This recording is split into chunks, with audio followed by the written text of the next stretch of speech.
riding through New York. Finna go and shoot New Jersey up. Tryna take my chain, I ain't going. We gon' come and blow New Jersey up. You want something? Hurry up. Try to rob, bitch, we 30'd up. Just like volcanoes, bitch, I'm curried up. Cheese in my pockets, velvet up. I'm a gorilla in a fucking coop. Finna pull up in the zoo, nigga. Oh, nigga, who the fuck is you? I don't know, nigga. No, nigga, pull up on your block. We gon' blow, nigga. Go, nigga. Run, nigga. Run for the pole, nigga. Gas what I smoke, nigga. Feds in my dough, jump out the window, nigga. No, you can't get no money, you silly hoe. I just hit a stain, finito. I just hit a stain, finito. I just hit a stain, finito. Just got 24 fucking 4. 20 bands, nigga. I spit that shit on the floor. She wanna eat my lingo, what the fuck? Streets ready for this shit right here. I'm smooth, I'm cool, yeah. I'm blue, I'm fine, I'm red, pockets blue. What you wanna do, what you wanna do, that one's got.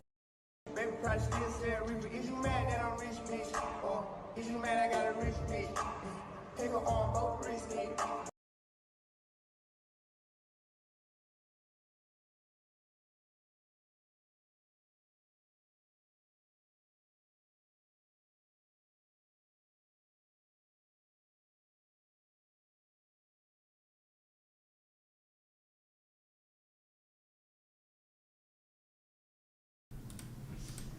Yo, I'm muted. Say on God. NQ Demon with the big 3 months. ISO Drewski with the Twitch Prime sub. Shout out to the subs, man. Oh, shit. Why y'all ain't say nothing? Why y'all just now saying I'm muted, bro? Why did it take y'all that long? I got bad guys around me for anything.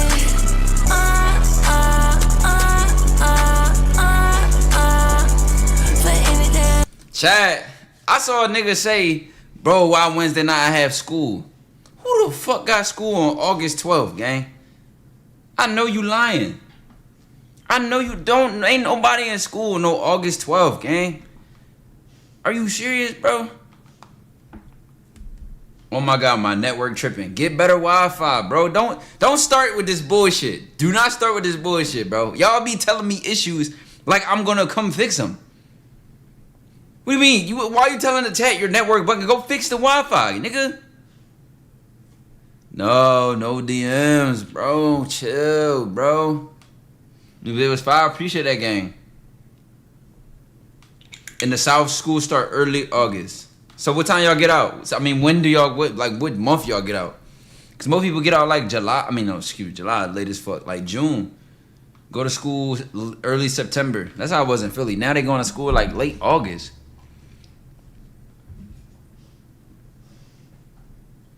May 20. Oh, that ain't bad. Y'all still had y'all like 3 months. That's still like y'all 3 months. Damn, dumbass school system. I'm so glad I'm out of school. Yo, listen, y'all don't realize school up until college is ass, bro. It's ass. The only thing is you surrounded by your friends and people you fuck with. College is lit. It's nothing like high school, chat. I'm telling you. Ask anybody that been to college. College is fun, free. To an extent, you get to really design your schedule. Some classes you really don't have much control over, but when you start school, I start school late August. I actually forgot. Oh, shit. Wait, why I low-key forget? I didn't forget, but they got to give me like a follow-up email where I know my actual professor. So like, that's why I'm saying I'm not really taking it serious yet. You can record. I'm gonna see if I can. Y'all wanna see me go to music college? I'm going for piano, by the way. I'm going for piano. Like, you know, yes? Yo, y'all are crazy, bro. Y'all really wanna see that? All right, well, when I find out my schedule, we'll see. Maybe that could be a lit IRL stream. I'm excited. I'm excited, bro. It is content. You're right. It is content. You know what the crazy part is, though? It's a lot of stuff that I do that's unique content. I just need to start making content, bro. I used to take guitar lessons, piano and vocal lessons, all types of stuff. And I just do side quests, bro. I really just be doing side quests, gang. I ain't gonna lie. Maybe we can learn also. How many of y'all have musical interests?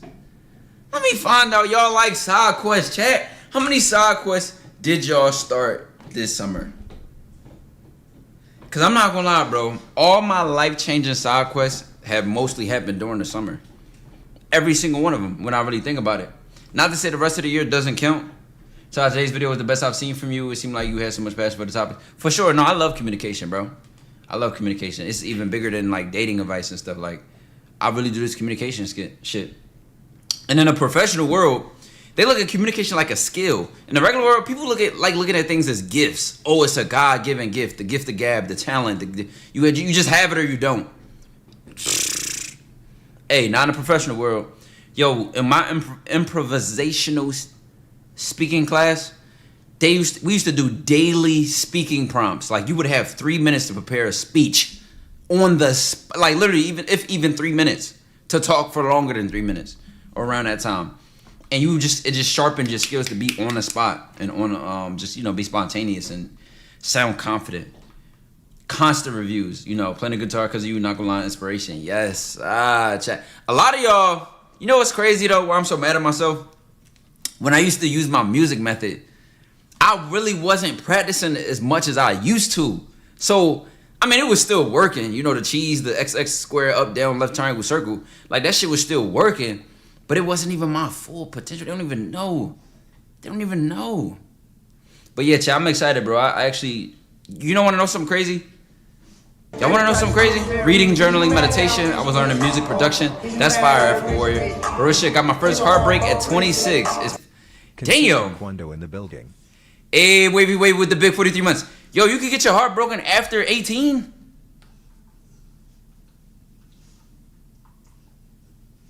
This nigga. Hey, I'm 25. This nigga said he got his heart broken at 26. You mean to tell me I didn't make it yet? Wait. You mean to tell me bitches ain't stopped being whores after a certain age? Don't put your love and trust in nobody. I ain't gonna lie to you, I'd probably be a dog if I didn't have my grandfather and my mentor, who are both married in long-term healthy relationships. I'd probably be a dog. I'm still a dog, but I just stopped barking. You know what I'm saying? Like I'm like a domesticated dog. You know what I'm saying? I'm not the one that's outside that's gonna fight you over a stick. You know what I'm saying? Like I used to be way worse, and then I saw healthy dynamics, and it completely changed my perspective, and I changed, bro. I did, bro. I did. That dog still in me, so it's like, I'm gonna give you an example. When I feel like I get played with, motherfuckers be thinking I flipped a switch. No, I was being nice. I was being considerate. You just didn't know. You ain't know I had it in me. You know what I'm saying? But listen, now he on a villain. No, villain arc at 26 is crazy, bro. Damn. Getting your heart broke at 20. Come on, bro. You can't even have your heart broke after 22, bro. It's like you probably got a job. Like, life move on too fast to get your heart broke at this age, bro. Like, be realistic, gang. Come on, bro. I'm about to be the worst human being after this. Nah, don't lose your soul, bro. Don't lose your essence. How did you get to Canada event that late? No, I thought if you ain't get your heart broke by 21, you was good. Like, there's no way, right? Are you cooked if you still got your V card at 20? Nah, I actually have a IRL friend who lost his shit at like 22. Yeah, like 22, maybe 21. Tell that to Casanat. Y'all, let me tell you something, bro. We all could have saw that from a mile away. And none of us know the context of why he got his heart broken with that girl. I'm going to tell y'all something.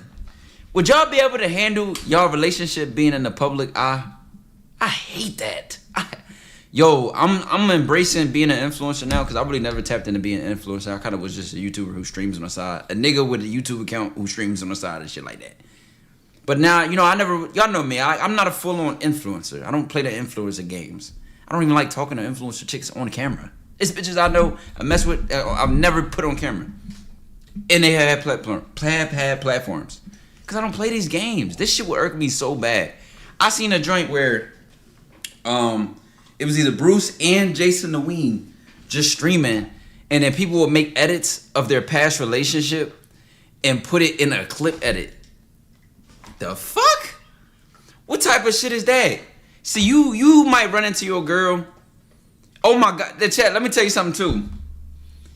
The game is way dirtier when you famous. It's way dirtier when you famous. Prime example, it be dudes that only want the chick because it's your ex. They don't even want her because they want her. They want her because it's your ex. Oh my god. You can't even... You know what? A nigga like me wouldn't even care. Once I'm done with some shit, like, you could have it. You could do what you want with it. I don't give a fuck. But it be corny to me because it's like, baby, have some like sense of camaraderie. Respect the program. Don't even go around certain corny shit.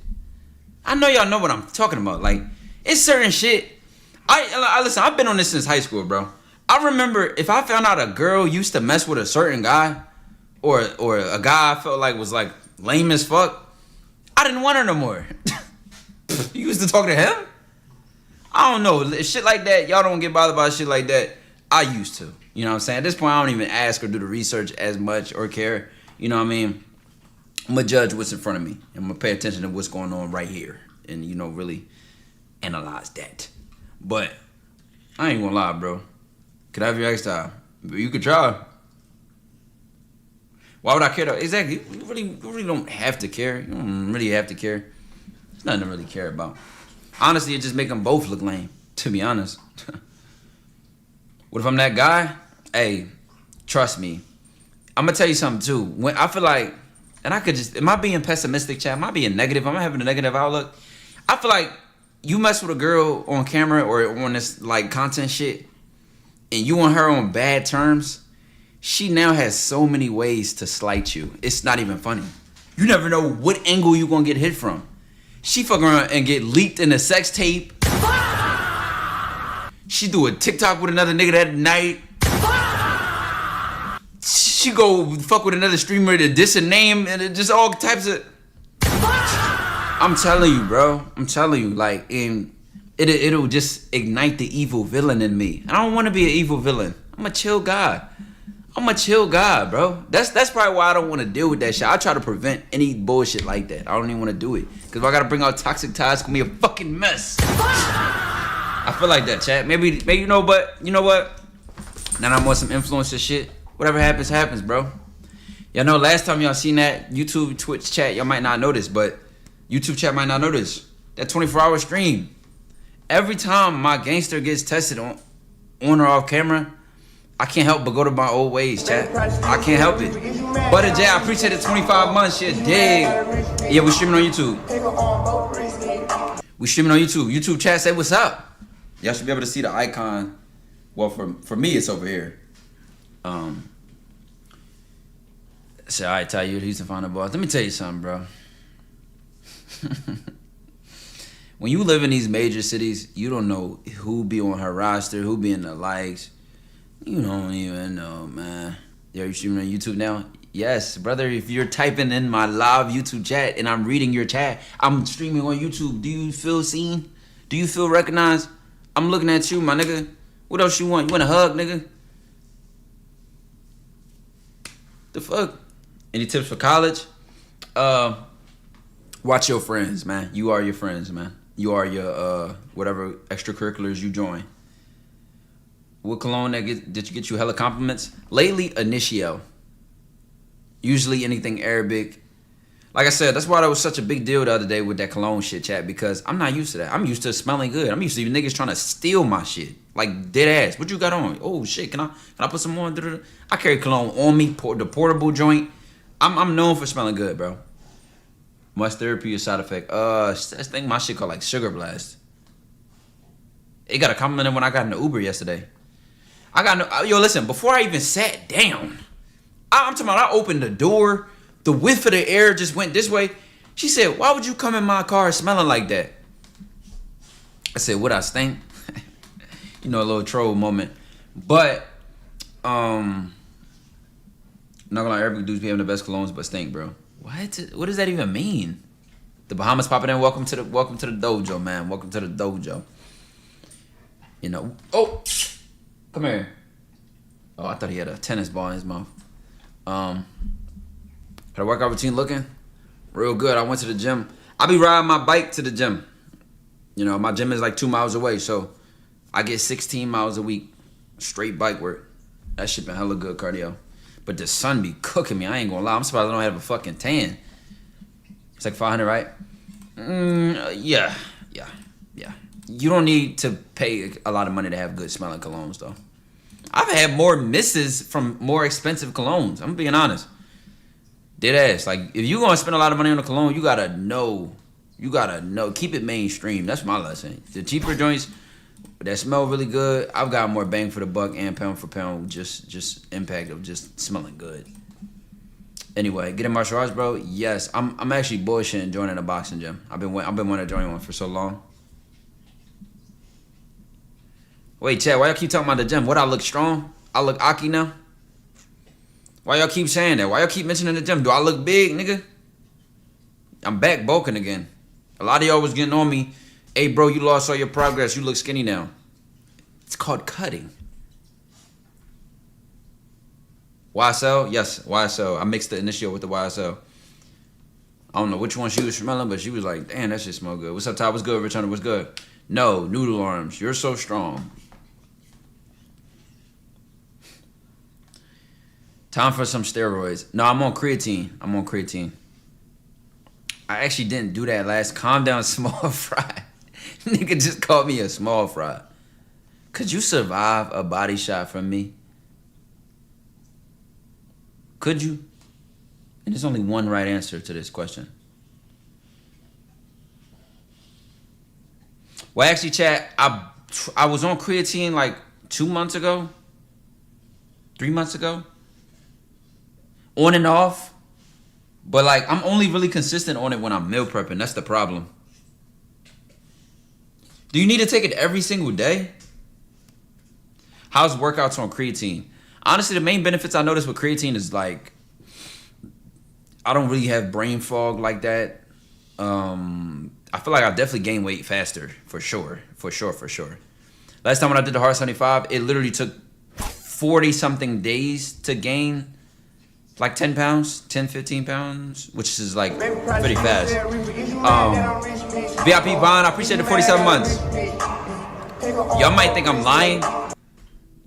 I'm lying, but because I go from dead ass eating barely once a day, like once a day here and there, to like I'm talking about basically intermittent fasting every day, to using creatine and overly eating, I can gain 7 pounds in like 3 days. I can step on a scale, dick out, butt ass naked, and be 147 on Monday, meal prep that day, workout, blah, blah, blah, for the next 3-4 days straight. By that Thursday or that Friday, my shit gonna say 155 or something like that. Dead ass. I be gaining weight fast and then I lose it fast though. Must have looked toned to work it on. Nah, for sure. Last time I bulked, I wasn't really strict on my abs. And then I'm doing a thing now where I do like 100 sit-ups a day no matter what. Like, I didn't like how my abs turned out last time. That's why I wanted to cut. Creatine hold water weight, it does a lot more than that. That's one of the myths that made me not want to do it, because I'm like, why would I want a bunch of water weight? No, you just end up having to drink more water, which is normal. If you this is what I found out. If you automatically hit your daily water intake, you don't have to change anything when you're using creatine. You don't. I put it in my protein shake. That's my first scoop. Now, usually when you revamp on it, you're supposed to take it 4 times a day for like the first 5 days. I'm not doing that. I'm just taking it once every day, so I could just make it more simple. Yeah, it's hella cognitive benefits. Like, your creatine is better for your brain than damn near your body. When I started doing the research on that, I said, hold on. This is about to be mandatory. Creatine be added water weight, go away if you stop taking it. My metabolism is too fast. Same, bro. My whole life, I can show you pictures when I was a kid. I was bony. I'm talking about bony as shit. So now, but I always been in shape. So I was bony, but you'll see my abs and my shit was chiseled, and my muscle tone was good. But it's like you're bony, you're skinny. So what does it matter how strong you look? You don't look strong at all because you're bony. You know, you still bony. Exactly. I'm always gonna be slim, but now I know how to get slim thick. Wait, that's gay. Now I know how to get slim busky, like slim husky. I don't want to be 50 Cent strong. You know what I'm saying? I don't want to look like 50 Cent. I want to be somewhere in between Baki and like The Undertaker. Bro, y'all know what I meant, bro. Y'all niggas are just y'all really this childish though. Y'all really this fucking childish. Are y'all serious? You a grown ass man or something.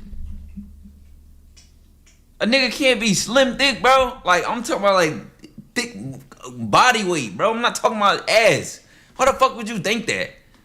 So alright, how would y'all describe it? Y'all know what I'm talking about, bro. Like where you cut and you still got mass on you. What would y'all say? What would y'all say, bro? You gonna wear Juicy Couture too? Hey, if Spider-Man put on some Juicy sweatpants, who the fuck am I not to? That nigga bagged Zendaya. It's like Toji Bill, exactly. Toji. Wait, no. Is Toji the one that claps, or is Toji the one that has the heavenly restriction? I want the one with the heavily restriction. I want his body type. I say you're cut or toned. Just say lean, nigga. No, lean. Y'all, I look lean now. That doesn't make a difference. Y'all are y'all be pissing me off, bro. And it don't be my fault, bro. I promise you it don't be my fault, bro. Like, I promise you. Y'all are rage baiting me. Lean? Really? That's not gonna describe slim thick, bro. Are y'all stupid? Slim thick, stop hanging around, man. I'm always gonna be slim, but I know how to get slim thick. Yo, you not lean, you skinny. Bro, shut the fuck up, nigga. How about that? You not talking, you need to shut the fuck up. Damn, you niggas always want to gatekeep some shit, man. Like, what the fuck, bro? Y'all not funny. Y'all not funny, bro. I promise y'all not funny. Like, that shit is getting annoying. Bro's trying to be a bad bitch. Okay, bro. Just say Spider-Man build. Nah, alright, no weird shit. Tom Holland is husky, gang. He thick. Like, Yo, we gotta expand the word thick. Y'all keep thinking ass, but if you seen the latest Spider-Man, he got like a wide chest. Like, he massive. Like, that's not slim and cut to me. You know, that's in my opinion. You love that word, don't you? Yo. Cause I know what the fuck I'm trying to say. I'm not saying what you niggas think I'm saying, bro. Y'all being weird about it, bro. Y'all can have that shit. Now look at the chat. Wanna be spamming now. Everything funny to y'all, huh? Somebody said, whoa. What? Alright, so if a nigga's arms was like this wide, what would y'all say? I would say, damn, bro, your arms thick as shit. Duh. Them thick ass arms, bro. Thick ass calf muscles. Big biceps. He Aki. You're not even from New York. Just dicky and lingo, bro. Swole. Okay, swole. I forgot about that. You're right. Oh, okay. Swole is actually better than thick. I forgot about that whole word. Damn. Fuck it, I just transport to the 1970s. When the last time you heard a nigga say swole? No, because now you specific. Y'all know what I meant, bro. Nah, stick to thick. That's your true colors. All right, bro. Y'all can have it. Y'all can have it, bro. Y'all can have it. Y'all can have it. Y'all can have it. Whatever you say, bro. Chat, I wanted to react to the Drake 20v1 today. I don't know how long it is, but I wanted to react to that. We started overly late. Why are you, like, you niggas are really up, bro? You know what I said? I hate going live late, but then I hate going live early. Maybe I just hate going live. No, but I love going live. The reason I hate going live late, because I know you niggas be sleep. But it's just my hours, bro. I'm a night owl, chat. Any night owls in the chat, bro? I be going to sleep 3, 4 in the morning. every day since I was a kid. Like, even on school nights, I never gave a fuck. I used to binge watch Lucifer on school nights. Go to school, be sleeping in class. Slim Thick. Here y'all go, bro. Y'all know what the fuck I meant, gang. Slim Swollen.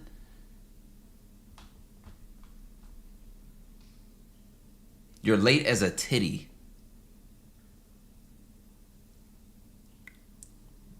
Okay. When you stay up late nowadays, what do you typically do? The fuck, you want to come live with me, nigga? No, I'm not telling you, bro. The fuck? Nigga thought I was about to give you my night itinerary. No. I beat my fucking meat, nigga. It's like, no, let me stop trolling, bro. That's usually the last thing I do. You know what I'm saying? We could tell. Oh, fuck, you can't, bitch. What you mean we could tell? I look full of vigor. I look full of vitality, life's juices. You know what I'm saying? You can't tell I beat my meat. You can't tell. Left arm smaller. See, niggas is making up shit because that's not true. Why are you trying to play me, bro? For real. Grind jerk meat. Usually when I see the worst message I've read, it's always from a mod. I don't know what that means. React to Funny Mark Cole interview with Youngboy is dope. Oh my god, I thought I saw the hard R in chat. Like, I was like, yo, damn. Full of vigor, my...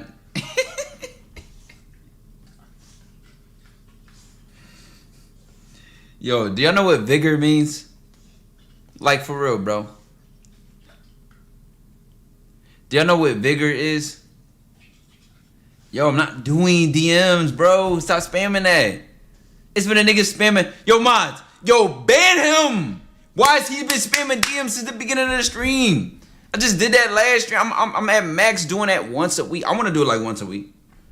You know, streaming consistently. But I haven't been live in like 5 days. I was supposed to be live like 2 days ago. We're not going to talk about that, though. Luke Nasty Hawk with the Twitch Prime sub. I appreciate it. And here's my fucking mod. Yo, Todd DMs. Do you want to get stripped of your jersey? How do you have a jersey on, showing up to work, dicky and like a chat nigga? You can't even be a good mod, bro. You got a giggle out of that, too. Oh, me in the chat, so funny. You're not one of them. You have a job. You have a job. And here's... Why are y'all saying Slim Thick? Why are y'all saying Slim Thick? Lock Journey update. I'm gonna retwist tomorrow. Funny that you say that. I'm actually trying to let my mustache fill in. I went too low on it the other day.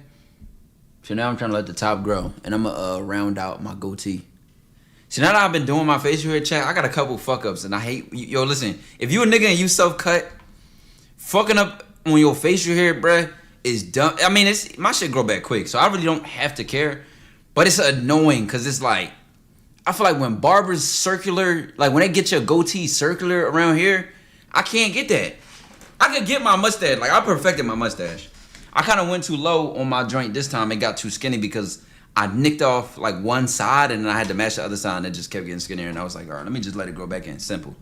But the goatee though, nah, I do my facial hair more often than I get haircuts. I get haircuts like every 2 months. I ain't gonna lie. Shit be annoying. Oh God, bro. I messed up my mustache. I had to go in the hiding for a month. No, real shit. See, real niggas know. You fuck up something on your facial hair, bro, now you know you gotta match the whole other side. Now you gotta figure out, like, I'm telling you, bro. I'm telling you, gang.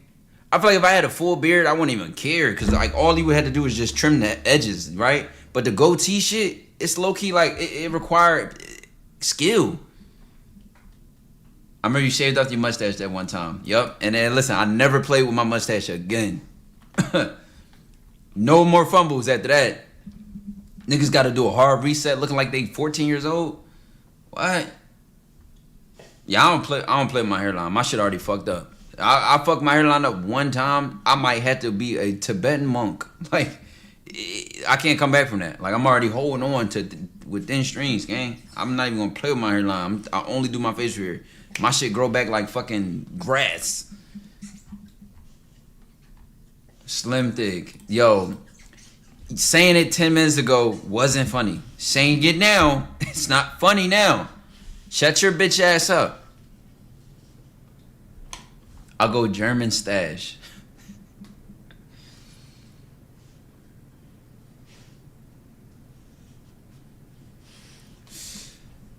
I messed up my hairline a couple times. Good thing my hair grow fast. Baby probably still say Reaper. Is you mad that I'm rich? I can't. I ain't taking a risk. Is you mad I got a rich bitch? Ain't taking a risk. Need you, she grow like seaweed. My brother Kazi, what's good, man? I might be on the game tonight, bro. After I react to this Drake 20v1. I tell my barber, let me get the Taekwondo special. My shit cool, chat. Y'all thought I was finna flash you? You thought I was finna flash you? No, nigga, I'm waiting until I get a cut. I'm waiting until I get a cut. Actually, how bad? My shit not that bad, bro. My locks look crazy, though. Oh, my God. Especially because I've been in the gym. That's straight sweat. Like, that's straight 8, 9, 10. Like, that's all in my locks, bro. Killmonger, I appreciate the 8 months you dig. Wear a wig, you slim think, bro.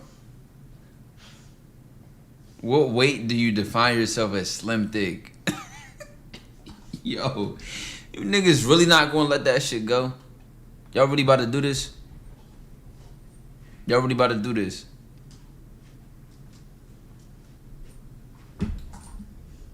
Y'all minds is corrupted. Y'all watch too much porn. All that Twitter shit. Now every time you hear slim thick, you thinking of an Instagram baddie. I'm not the problem, nigga. It's you. It's you. You're the problem. It's not me. I said what I said, and I doubled down on it. It's you. You're the problem. Your mind is dark green, full of images of bounce that ass, reverse cow. Yo. Yo. What's my split? Push, pull, lower body, and then my 4th day is like full body.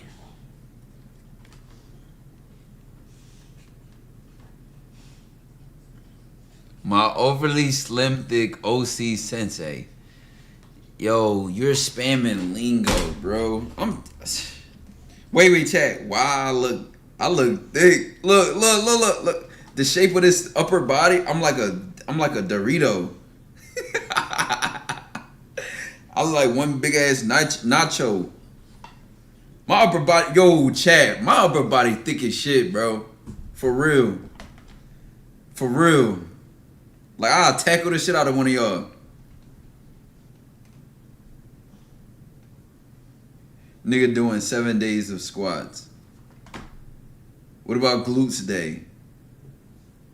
First of all, I found out your glutes and the back half of your legs is where all your sprinting power is. Your quads and all the muscles in the front are where your stopping power is. So the fatter your glutes and the stronger your glutes, you probably are fast.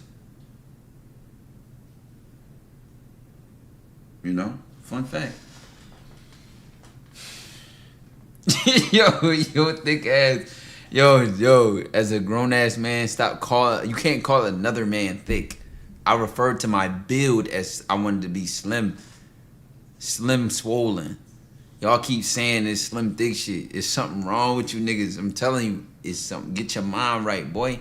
Get your mind right, gang. There's really something wrong with you niggas, bro. This shit about to piss me off.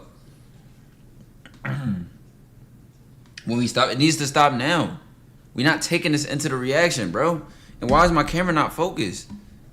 That shit really keep looking at Bob Marley and just forgetting about me, man.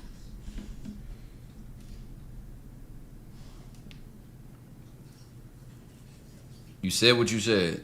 I know I did, and there's nothing wrong with it. Y'all not gonna make me feel like it's something wrong with it. I don't give a fuck. I don't give a fuck. Slim thick, slim thick, slim thick. I don't care. I don't give a fuck. It's your brain. A strong pass might send him flying. You too. On some, it's important to train the posterior chain, hands, glutes, low back, also hip flexors and anterior tib balls for athletic performance and injury prevention. No, 1000%, bro. I've over that 2 to 4 times a week is gold depending on the season. 2 to 4 times a week, what? How do you deal with anxiety and stress am I facing this knot in my chest of anxiety 24/7? It's exhausting, intimidating exposure therapy. Well, yeah, you gotta be extreme in improving your comfort zone, and eventually you'll be more comfortable in situations that used to make you nervous. And also, you have to be aware of every time you're trying to avoid something, and at the very least, be able to just exist. You know, breathe through it. Not have to perform, not have to avoid it, but just listen, just experience it. You know, be back in your body. You said Lil Red in the chat. Oh my God, Lil Red name drop of the day. Somebody had to do it. Yo, is this like a daily goal of y'all's? I'm confused. Is this like, do y'all make this a part of y'all agenda? We cannot go one stream without a nigga saying her name. Shout out Lil Red though. But yo, for real, you niggas, like, my IRL homies used to be like, yo, the joint, it's like, that's a human girl, bro. Who's that? Hey, God bless you, brother. She's a Nickelodeon character.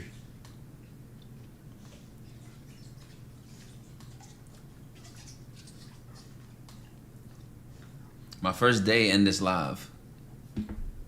Whoop-de-doo, nigga. If I check your chest, you better not be one of them niggas saying slim thick. And then you lied. You were here August 3rd. Yo, niggas just be lying for no reason.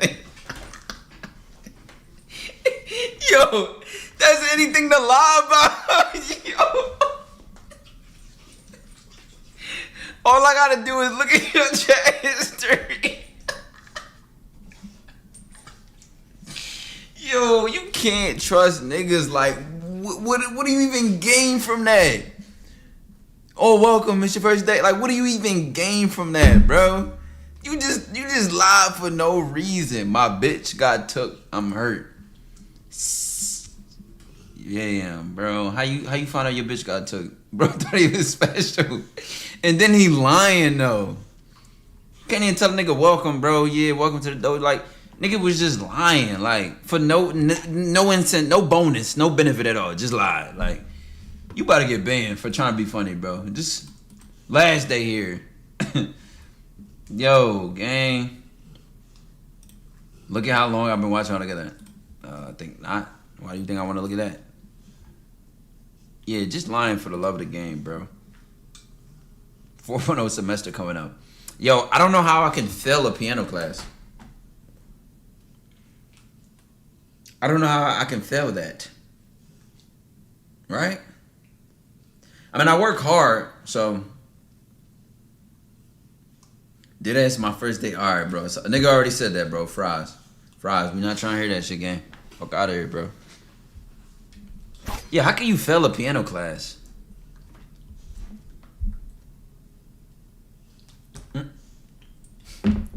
When Henny coming back on stream? Should we call Henny right now? That is the fucking Hezzy. Like, man, I got a bone to pick with her. She'll be like, you don't fuck with me no more. Why you ain't? And then wanna come over all like overly latish, like, yo, just go ahead. So chat, I'm out of car and I'm on bad timing. This ain't one of those FaceTime calls. I'm on bad timing, okay? It about to be a little toxic, man. This is literally the Hezzy. Damn, you be like, you mad at me, but you ain't mad at nobody else. Tired the greatest. You said what? I said it's tired the greatest. Man, fuck out of here with that fake shit. Are you streaming? Yes. Let me see. Ask chat, did they listen to me? They just mentioned your name. That's why I called you. Tell them Hennessy. Yeah. Tell them put Hennessy in the motherfucking chat. No. I They said miss me. nope. I said Henny fake, Chad. Now it's about to be fuck Henny. She keep playing. Wow, chat know what's up. You should show chat. I still got it. All right, show Chad. Huh? Show Chad.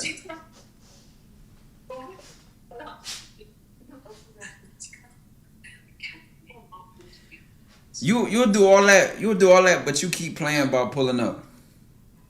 No, you see what happened was. I'm about to hang up. I'm about to hang up. I don't even want to hear it. Hey, I don't even want to say the excuses. Say the excuses. Drink up. I ain't got no liquor. I ain't drinking. I want some Henny. You got some Henny? I want some Henny. You got some Henny? No, I got no Henny.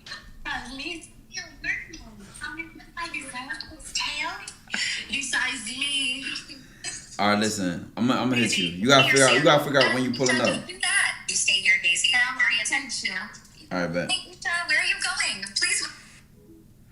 That is the hezzy chat. I promise you, bro. She went. I'm telling you, if I show you how she talk, oh my god, I'm tired of that. Pull up and get OC. Like, I don't understand the point of acting. All right, I'm gonna be honest. Yes, I did go ghost. Yes, I did disappear. No, dog, she down 40 for you. No, listen, Henny is super thorough. When she got my shit tatted, you know the first thing she said to me? Gangster, you know the first thing she said to me? She said, this mean I gotta beat a bitch up on go for you.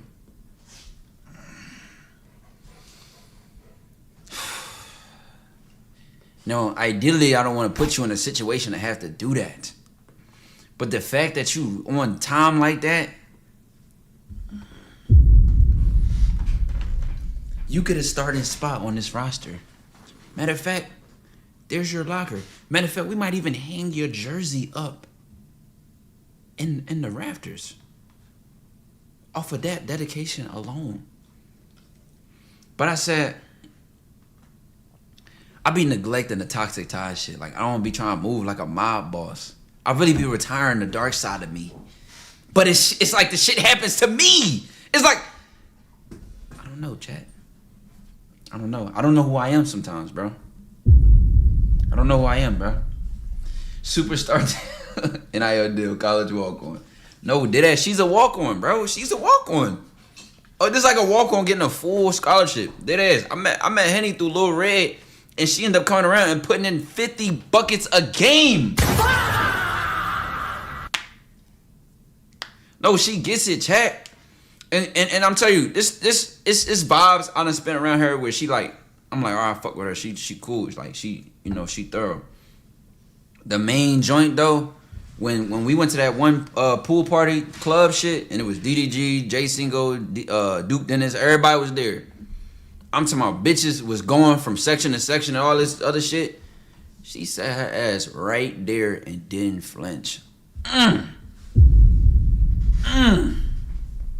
You know, and again, hoes is hoes. So what hoes do, niggas don't even give a fuck about. But the fact she knew, man, don't even have a nigga looking. Don't even let a nigga do some goofy shit like that to another nigga section. I mean, feel me? Let the hoes do the whole shit and all that. She sat right there, gang. That's some solid shit. Hey, Cass, what's good, brother? What's good, brother? Mommy asking why you ain't cuff.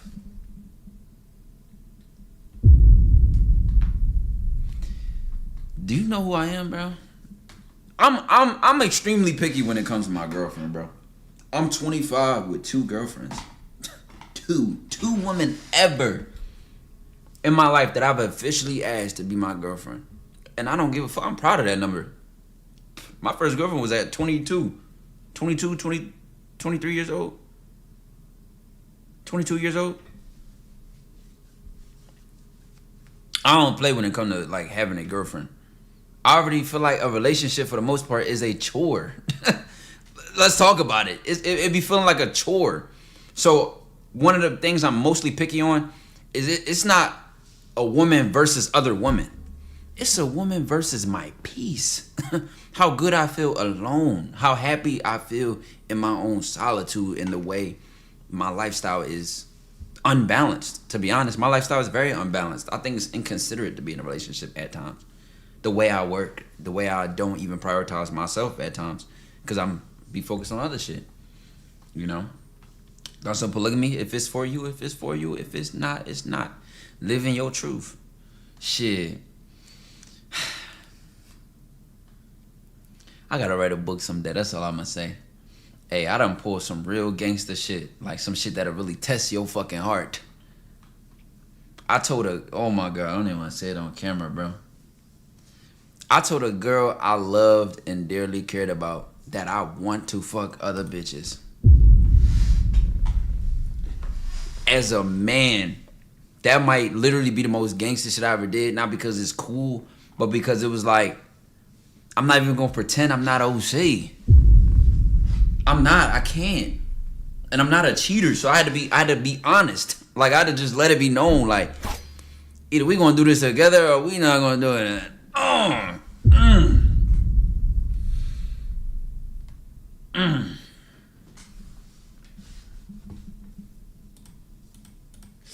You know what I'm saying?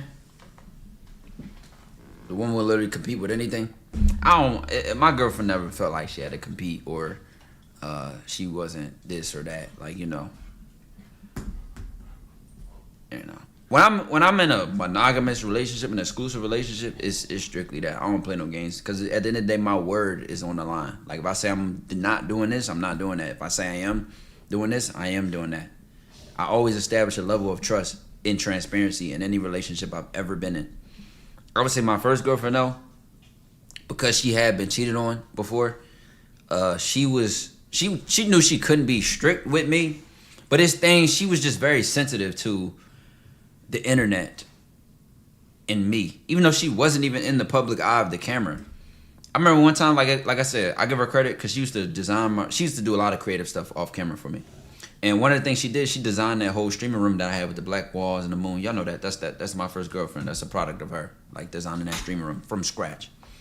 And one of the things she put in the design, she was like, yo, I want to put my picture in the corner on the shelf.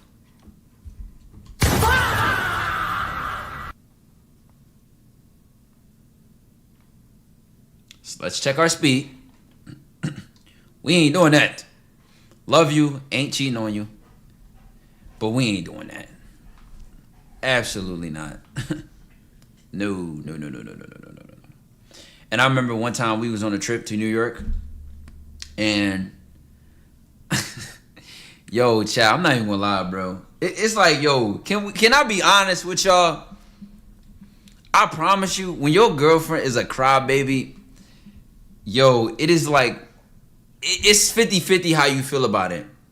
Half of you be like dying on the inside laughing because it's like, bro, it's no way you just start crying this fast. And then the other half of you be like, obviously considerate and caring. But I'm dead ass, bro. We'll be out to dinner and she'll like, one part of the conversation will rub her off the wrong way or something like that. And then she'll just not eating, stomach hurt. It's like, yo, it's like, come on, bruh. Yo, we was at a fancy ass restaurant one time. I sound like such an asshole. I promise you I did not laugh at her face and I was considerate in the moment as a man. But now that I get to look back on it, dead ass, I'm at to say, listen, food expensive, we in New York, we eating good. I'm like, you gonna finish that at a moment? Or you want something? And she like push the plate across the table. Yo, I don't know if that was insensitive or like the shit with the food was good. You gonna finish that? Like, I want a little bit of that. Like, can I have some? And it's like, I look back on that as so funny, but it's like, bro, ugh. Man, that shit used to be my first girlfriend was a crybaby, bro. I ain't gonna lie. But she was just sensitive about me, bro. She was fucked up about me. Like, she used to like, whatever. You know when a girl really love you, bro, they be overly sensitive about everything. And I try not to create a dynamic where it's like you walking on eggshells. I don't mean like walking on eggshells sensitive. I just mean like I remember, but it be partially y'all though. I remember one time, that first girlfriend, she showed me something, and it was a DM she had, and it was like, he just nutted in me last night. That's what an anonymous account DM'd her.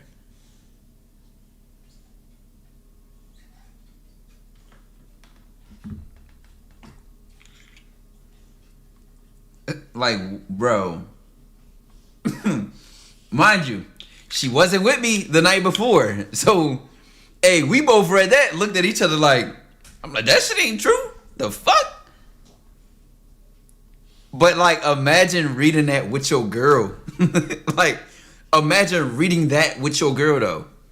The DM say he just nutted in me last night. And you fucking her raw. So it's like, you know what I'm saying? And she already had past trauma from a past relationship. Now, she didn't hold that against me because I never lied to her.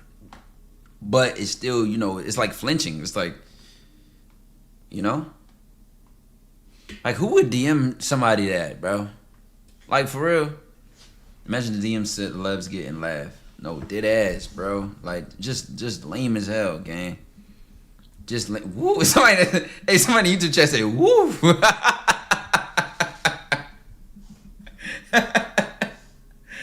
Yo. Befriending the shadow, embracing loving the flaws, the same as your strengths. Exactly. Just found out the lies this girl been telling me, and the nigga she was fucking with, seen him at my job. He told me hella shit about her, had me broken. Ooh. What's good in their world? Had no fear. Taekwondo is here. And let me tell you,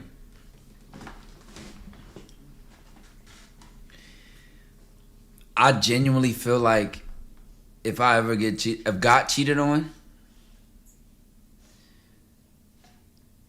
I don't know how I would react. Like I think I might accidentally kill somebody. like if it's no in between. It's either like I just like laugh at myself, shrug it off, go through the heartbreak, or I just did ask him like, yo, I might crash out in a way I've never crashed out before. But I feel like I would just charge it to the game. I'm like, damn. I wouldn't blame karma, because I've definitely did some dirt in my day. I wouldn't blame karma. But I would definitely be like, it depends how dirty. It depends. I'm going to tell you, it depends how nasty the cheating was, right? Isn't it? Because I think there's levels to the disgust of cheating. There's like, you sucked the nigga dick, he nutted in you. Like, it's like you had another boyfriend type cheating. Like, ew. Ugh. Type cheating. And then it's like attention playing into situations cheating. That all of it gonna get you cut. You're done. All of it, you're done. Also, how you found out. I feel like if I found out something new, it had to be very meant to find out. I'm not a Snoopy nigga. I've never been a give me the password, let me go through the phone. If I gotta do all that, fries, like dead ass. If I gotta catch you, or I feel like I gotta catch you, I don't trust you. You won't be my girl. If I can't trust you, you won't be my girl to begin with. Why would I get a girlfriend to become the police? Like you living in a constant state of anxiety, a constant state of fight or flight. I don't live like that. I want to live in peace. That's what true trust brings you. It brings you peace. It brings you freedom to not feel those types of bullshit. Yo, Philly G League is having trials. I'm finna suit up for Brian. Hey, just so Brian can give me a chest pass, bro. I need a memory. Philly G League trials? They just picking up niggas off the ground? That's crazy. Philly do got talent walking around though, so I don't think it's a bad idea. Imagine going from hooping at the YMCA to playing with Brian on like a 10-day contract. Because you barred your ass off in the G League after a random tryout. That's crazy, ain't it? That's the type of cheating that's going to turn you into Thorfinn. Oof. Young Thorfinn or older Thorfinn? A Bron chest pass sending you into the wall. No, maybe you eating that joint, catching it with one hand. Blink. Catching that joint just like that. Alright, I think I'm ready to react to the Drake 20v1. Am I reading YouTube chat? Yes, bro. I see all of y'all over here. I have a destiny to fulfill. Her cheating is her loss. Won't take away from the hurt, though. Yeah, for sure. For sure. For sure. For sure. This is the thing. I'm going to tell y'all something. I am both my higher self and my lower self. I have both of their influences and their thoughts integrated into one person. Is at times I've been my lower self, purely that. Toxic tie, life out of order. Then there's times I've been my pure higher self. Straight abstinence, focused on myself, grinding, no relationships, no friendships, just isolated, pure work, right? And I now have an integration of both. And they're so different. They're so different. I used to think I needed to be one or the other, right? And I'm even just giving all this yapping because when you say something that mature, it's like I hear you. I hear you.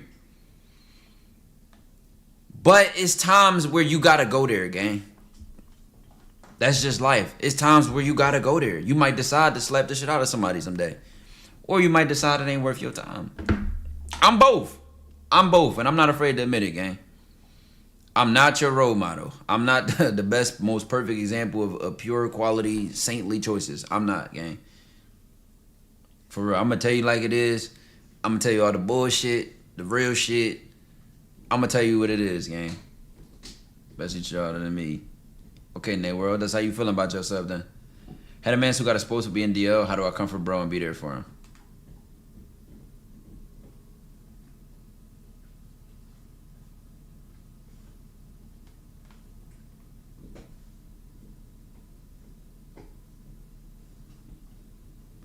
Why aren't you surprised?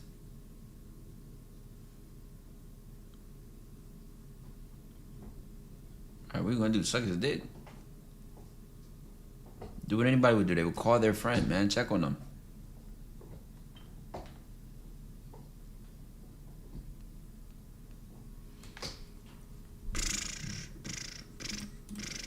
Jesus Christ. Somebody in YouTube chat said, distance yourself. You a fucking asshole. Yo, this nigga said distance yourself. Yo. Hey, it's niggas like you, bro. You can't do that. That's his friend. If one of your closest homies was exposed to being DL, y'all really cut them off? Come on, man. That's fucked up. I would not do that. I would not do that. He said without hesitation. Alright, bro. Alright.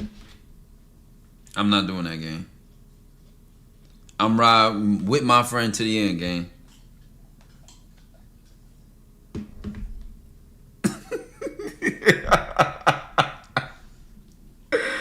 Yo, nigga said on the dojo, I'm doing it.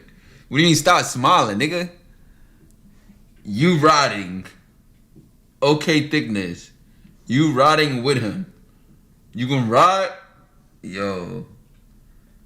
So y'all just like making everything gay, and that shit really pisses me off, bro. The fuck? I'm not saying pause to every sentence, gang. Y'all gotta just take it like a man. Y'all know what the fuck I meant? Slim thick ass can go. Yo, y'all can't be this immature, bro. Like, for real. Yo, I'm not reading that. I'm not reading that. And why did my dog just choke on something? Go over there. Doing too much. Just go over there.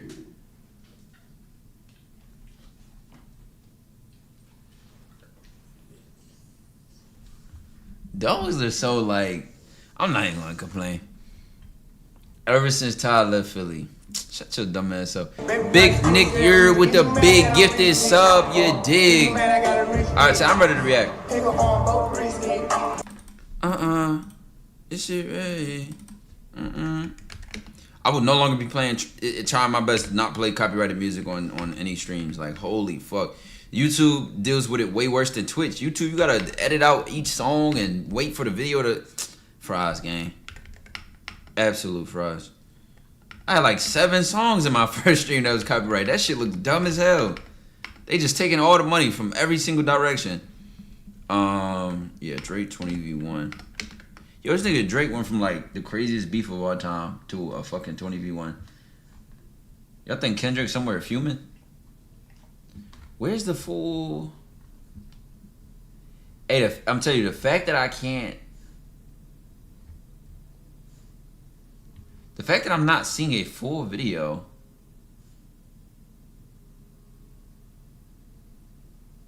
Where can I watch the full video? Hold on, I'm about to look at like the Shades reaction. Is that on Ben the Don's channel?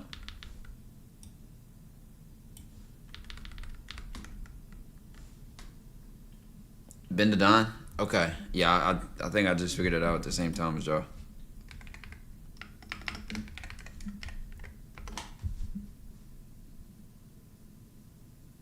You ready? I'm not watching the whole intro. I ain't gonna lie, brother. I don't care. EDP, an Avengers level threat, by the way. What you mean?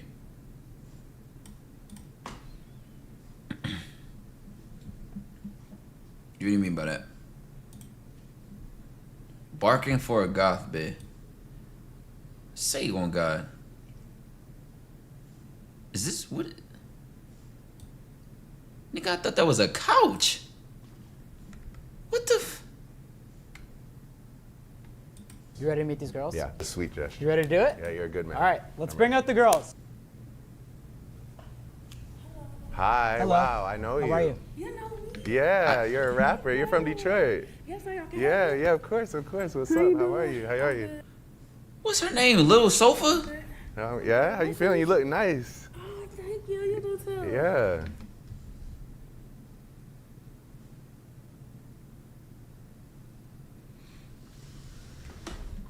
What's up with all the pretending going on in the world, bro? It pisses me off. We can't even. Somebody gonna get mad at me for fucking being honest. You gotta come Dank stand here Tomas. so they can see you. Yes, The camera stand there, right over yeah. here, miss. I'm not quite sure I'm struggling to see her. Thank them all. You got no Thank shoes. them all. Yeah. Yeah. Okay. Where are you from? I'm not quite sure that's the problem here. Awesome. So we're close. Yeah, In case we fall in love, we're close. Yeah. Yeah. You know what I will say though? I'm not gonna lie, there's ball knowledge here.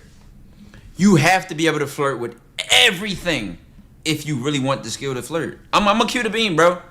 I'm gonna keep it a full stack with y'all. I can flirt with anything. And I'm not calling her anything. Cause she everything.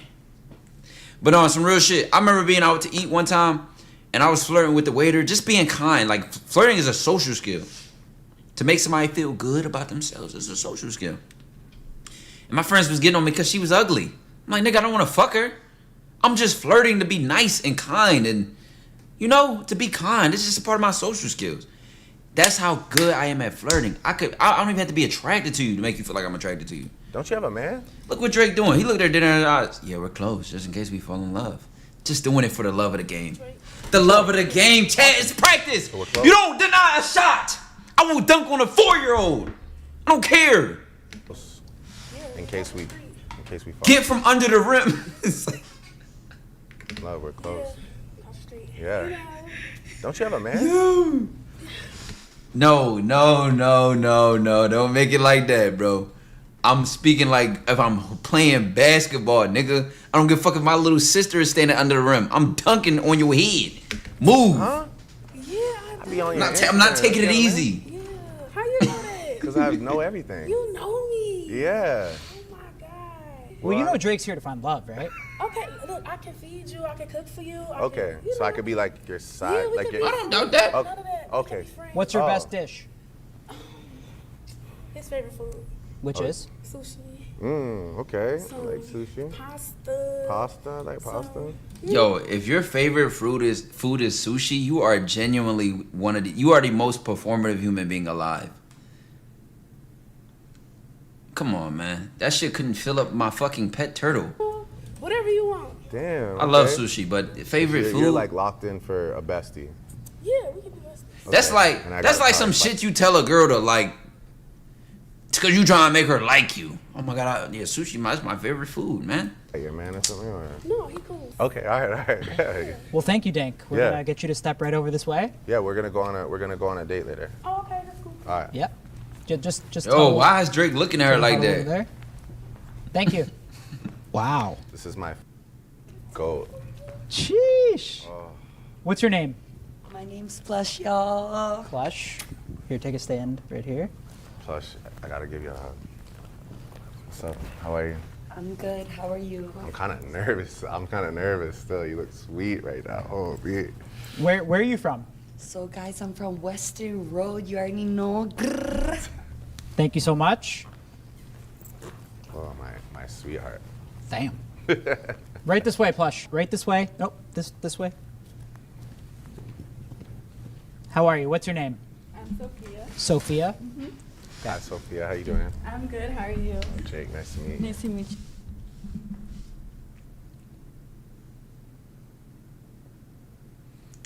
I've seen better girls at an Amazon warehouse. Who sent me this video? I can go to your local Applebee's and yo, this shit ain't funny. This is not funny. Where are you from? I'm from the Bay Area, California. Well, you look fire. Thank I love the you. fit. Thank you. I'm looking forward to talking to you more. Damn. Thank you so much. All right. About what?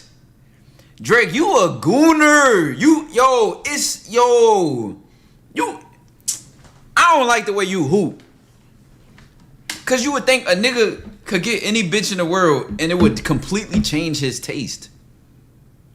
Like, if a nigga go from the baddest bitches alive and he's still hooping with in the G League, it might just be love of the game. I ain't gonna lie, I'm no better than Drake. I don't cuff everything. Everything not gonna be my girl. Absolutely not. Or be taken seriously or make it to the season of the actual starting positions. But everybody gonna feel special. Test number 4. Wow. Wow. Wow. Hello. What's your name? Pink. Literally, I'll call you whatever. Pink. Honestly, nice Okay. to meet you. Nice to meet you. I might need to see a birth certificate. Is that your actual legal name? Or? Could be. Maybe. Gotta find out. You can't pressure. I know Los Santos Customs when I see it. Like I did the game. They was in the lab with her and they said, Could be. yo, you literally might, you could slam dunk her in a pool and she would just be like literally like a floaty in that joint. Gotta find out. You can't pressure her. You know what I mean? That's just how she wants to Right. intro right now. Okay. This is the type of girl you just let her kind of do. it. Right. Okay. This So your is name's like- Pink. This Actually, you should say like pink. okay. Yeah. Like with the hip thing, or? you gotta do the hip thing. Okay. Yeah. I'll call you Pink. Yeah. Okay. Okay. Cool. Where are you from? I'm from Texas. Wow, this is just going so well. This is perfect for me. Pink from Texas. Yep. Okay. What city in Texas? Austin. Oh. Born in Boy, I knew she wasn't gonna say Houston. Austin. Okay. You listen to Joe Rogan for sure, right? Only about the aliens. Only about the aliens. You look Nick, I can't wait phenomenal. to see you again. Wow. Wow. I'm absolutely spamming combos on that, and I'm not here to have you consider if you agree with me or not. I don't give a fuck. Up, left, down, right, square, triangle, circle. I'm hitting that. Absolutely. Don't even Yes. no questions. No questions.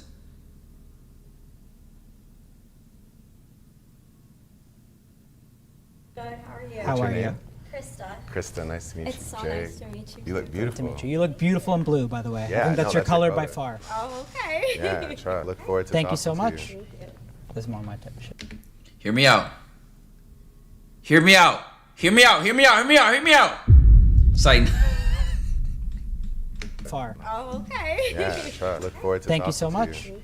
This is more my type of shit. Yeah. How are you? Hi. Hi. Okay. How are See. you? Tony. Hi, how are you? Nice to to meet meet you. you. You guys obviously Where know are each you other. from? I'm originally from Boston, but I live in Fort Lauderdale. Nice show. Okay. Awesome. Okay. Anyways, well, why don't Yeah, you we go already know right each this other, way, please. Can't wait to- and we will. You guys can't are wait gonna to go on a talk. date later. Yeah, I'll talk to you more later. Yeah. Nice to meet you too. The host trying to hoop too. Absolutely. Yeah. No. Oh, whoa! Wow. Wow.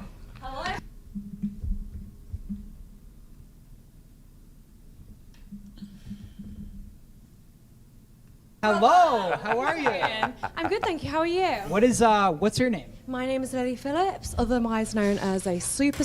But today, I'm rebranding as Drake's wife. Wow, I like that. Yeah. I love a rebrand. Hi. Thank you. How are you? Nice You to look meet great. you. You look tan. Thank you. I've been on the peptides. Oh, okay. Yeah. Trying to get to your Transparency. colour. Yeah. Okay, that's. I don't know if we're allowed to say that, but that's, I've said it. yeah, it's done already. So, you do. Yeah. What do you do for What work? did you say before? A super. First of all, I've only people. I can't even speak English anymore. I've only known people to use peptides to cut, to get like the sharpest abs ever. You can change your skin color? Yo, what tax bracket am I not in to where I'm not catching these updates? The last shit I heard of was a fucking, you could get your abs reduced with surgery and a hairline transplant. Y'all changing skin colors? Nigga, am I rich broke? Am I broke rich? Super super slut. Secondly, this is one of the number one point guards in the league. Bro, the fact that this is one of the most number one highest corn stars out there, and Drake treated her the same way as Lil Sofa. I'm telling you, bro. You gotta recognize the game when you see it, bro. No added pressure, no nothing. No higher power level, nothing. What's her name in all capitals? You, my brother, need to take a chill pill. You are too thirsty. Super slots tomorrow. Super slots. Super. You gamble. slot? You stage, need to yeah. slow down. Oh, Like Bonanza? kind of similar, I guess. Okay. Yeah. Right. Is that an official job title? Is that to like? think of it so. I No. mean, like, Yeah, hell yeah, power level. This power level is over 9,000. She might be on a kill streak. This is like the Mario shit where like they're flashing as a star. She will one shot most of you. Y'all wouldn't even be able to be in her presence and not glitch. Her eye. What? Do you know what this is? people probably know it more as like OnlyFans girl. Y'all think I'm playing? Yeah. Sorry. That's kind of my. Y'all think I'm it's the playing, accent. man? Oh. It was the UK, yeah. These Are we joints, getting like? these joints be soulless, man. They look at you and they look through you. They see your like vitality. They like siphon your soul. No, We need a bit of translation. Somebody like me though, Slots. Oh, it's I'm not good. Slots. Slots. Okay. Yeah, no. We got Right. You got it. We need. I make these joints easy. I make them look like regular chicks, bro. For real. That's great. All right. Well, why don't we This get is you a that? super yeah, we'll Dooney get you Demon. that Thank you way. for having me. Of Thank you. course. Yeah, we'll talk. Yeah. Yes. Crazy. Hello. Wow. Turn the vid up. Yeah, bro. I've tried that. Hi. How are you? Wow. Wow, I've had this dream before. Yes. Crazy. Hello. Wow. Wow, I've had this dream before. Hi. How are you? What's going on? Why that look like Adam 22 wife? Bro, she looked just like Adam 22 wife, bro. What the fuck? Hi. How are you? Lena. Nice to find Oh, you. yeah, I recognize you. Hello. So do I. How's everyone? Wow. That was a weirdly long hug. I just like that moment. It's been coming. It's been lingering. What do you do for work? I make Wow. Okay. Yes. Well, we like a confident woman. Say wallahi, bro. I'm not even finna perform for y'all. I'm gonna go ahead and say this right now.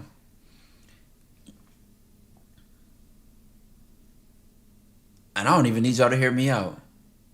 I would absolutely take down Adam's wife. I don't care. I don't give a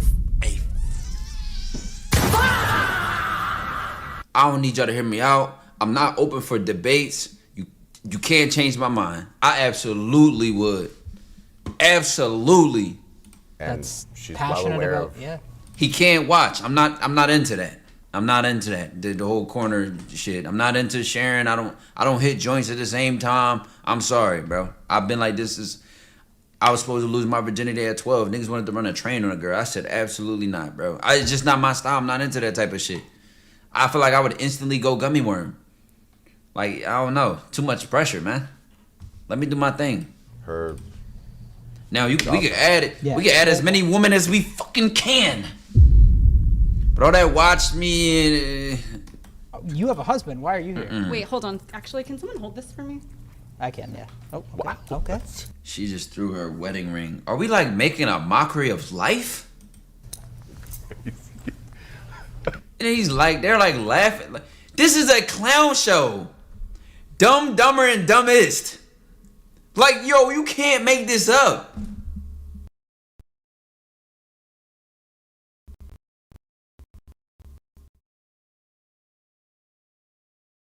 What's the name for it? You all watch stuff like this with two sets of eyes. Your surface level eyes. This is a wife who just threw her husband's ring. Okay, and I'm lagging. Why am I lagging? Why did it just cut out? Whatever. You always gotta watch this with two sets of eyes. The surface level eyes and your dark side. This might be a turn on for their relationship. They might be into this.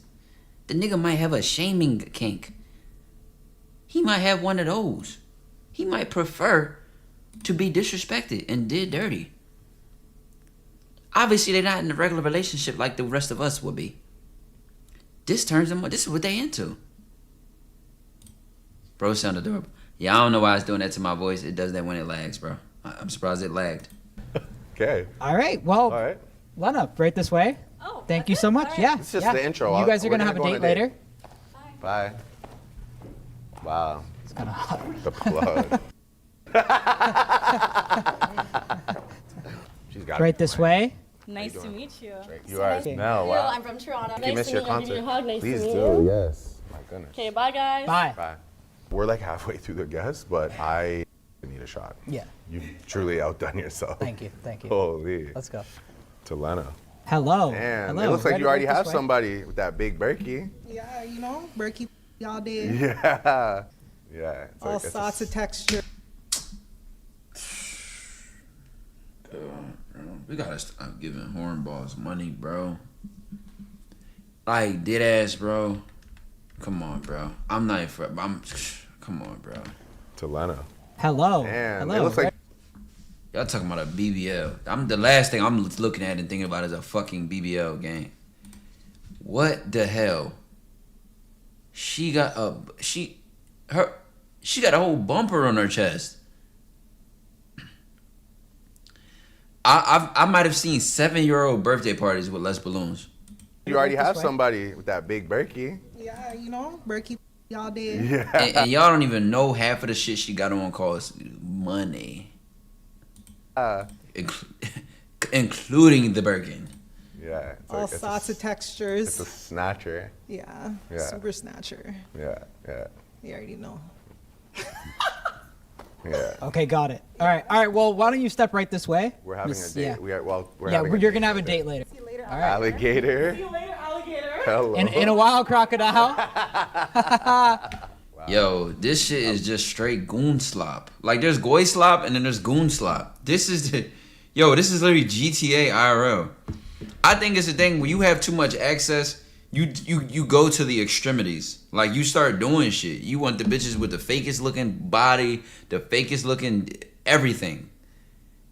It don't even be like the quality of the fucking your access anymore. It just did has to be about like, I want some shit I never seen before at any cost. That's what I'm seeing. Hello. Okay. Okay. Sick. Wow. Lit. Is it good? Mm-hmm. The Daywalker. Hi. Hi. How are you? How are you? Wow. Meet you. What's your name? I'm Chloe Yummy. Chloe Oh, Yummy. you're Chloe Yummy. I thought you were AI. No, I'm Chloe Yummy. Oh. You thought she was AI? Yeah, I've seen her page before, but I thought you were AI. I think we were gonna ask her to be in a music Seen her page before. Yo, Drake. Is there anybody in this line you don't know? How are you doing this research? video, and then I was like, that's not a real person. Really? Yeah, but it's nice to meet you though. Nice to meet you too. Honestly, And what about her videos look AI, bro? I'm pulling this shit up, bro. I don't give a fuck.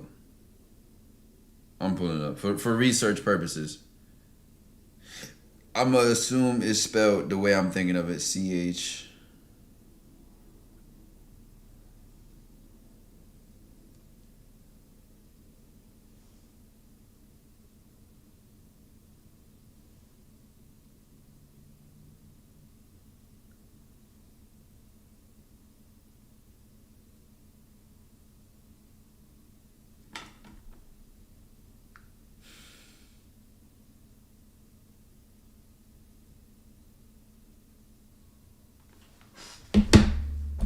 in 2026, that might be the best compliment you could give someone. Yeah, that's like, right. I thought you were AI. No, I'm Drake just said that to actually you. flattered. Yeah. Well, right this way. You're gonna go on a date with Drake later. Sure. So nice to meet you. Nice to meet you. That actually is a sauce line. Yeah, I know. I thought you were No, feel AI. free to use that. Yeah, I like that. That's lit. How are you? Like all night of your days spent, I'm 11 at Oh, wow. That's what we talking about. Some natural, homegrown, beautiful, a beautiful woman, man. W energy. Still 11 because I wasn't ready. That's that summer mink. Okay, all right. Hey. Okay. How you doing? I like your vibe. What's up? What's your name? Jordan, nice to meet you. Jordan. Yeah. Okay, Jordan. I'm She gonna let you nervous as hell. Take this one. No, she's. Oh, no, you Where are can you take it from? on Where are the you mic. from? I'm from California. Damn, I okay. live in Miami. Where you from? I'm from right here. I'm from the 6. I love it here. Yeah? The weather is good. Yeah, you know. the vibes are right. Yeah. You look amazing. Thank you. Iceman blue dress. I wore your favorite color today. What color was the wall? Yeah, you look great. It's meant to be. Wow, okay. Yeah. Is you mad that I'm rich, bitch? Or Are we going on a date?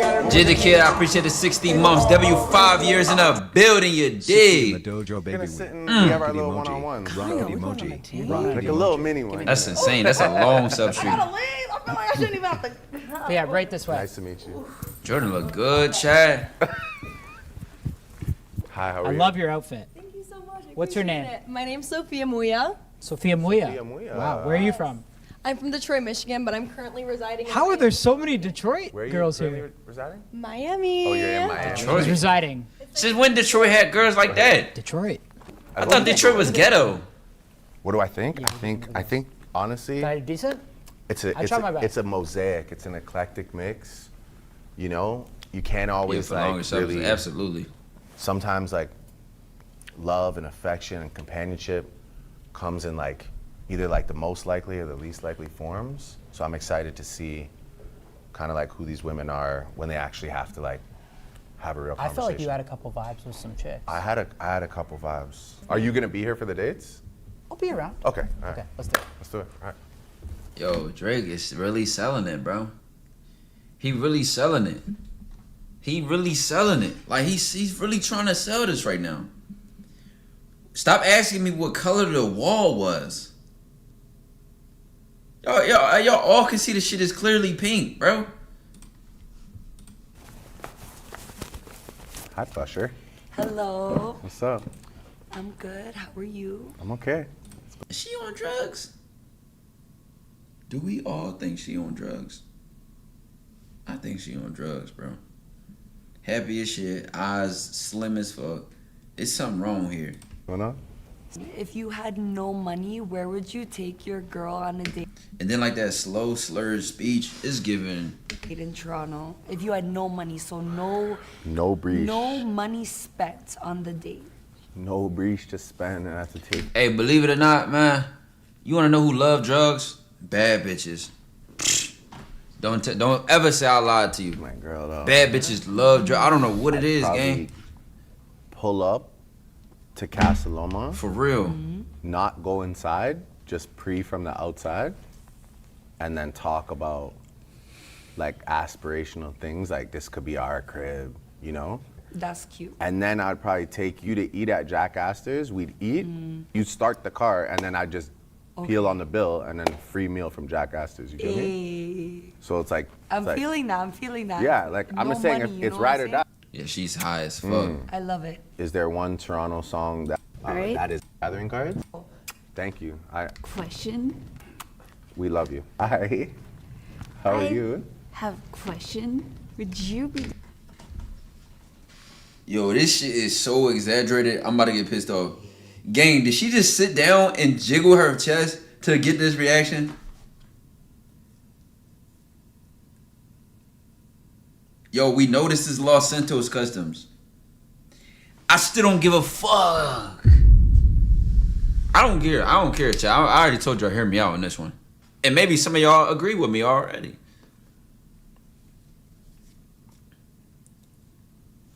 I'm already seeing what's going on with this right here. Down to open Content slop of Magic the Gathering cards.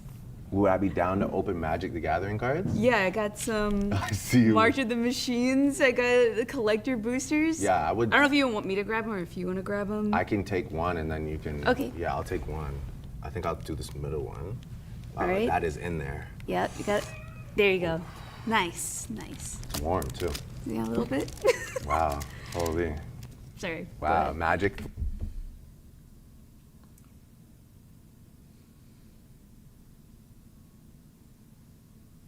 Bro, and the golf girls. Ain't nothing wrong with that. I ain't gonna lie. I don't even know what I just watched. Flirting? It's crazy. Ooh. Okay. This enchantment's really pretty though. No, deadass. The first thing I thought is, like, am I about to touch these cards and just I'm under a spell or some shit? Like, I was confused for a second. I genuinely was confused. Are you into role play? There it is. She couldn't even wait. They just, I don't know if they edited it out or did she just genuinely just fold her mask that fast. This shit just went from sweet and respectful to she went straight to demon time. Can't even conceal her power level. She instantly just transformed. Enchantment's really pretty though. Are you into role play? It must have been the card. Yo, she went straight to pop her ult. This is a vampire. Role play. Let's see what type of role play she into. Like silly? Like silly. Little silly. Oh, yeah, silly. Yeah, I silly. am absolutely, by the way, you can look me dead in my eyes. If you say do it, I would fully Okay. You're saying this, and now I'm gonna like test it. Okay. What are we? Slow down. You give a girl an inch. Just give me like one. Would you bark for me? Arr. Arr, arr, arr, arr, arr. Good boy. Yeah. I get. Yeah, you know what the role play. I'm like.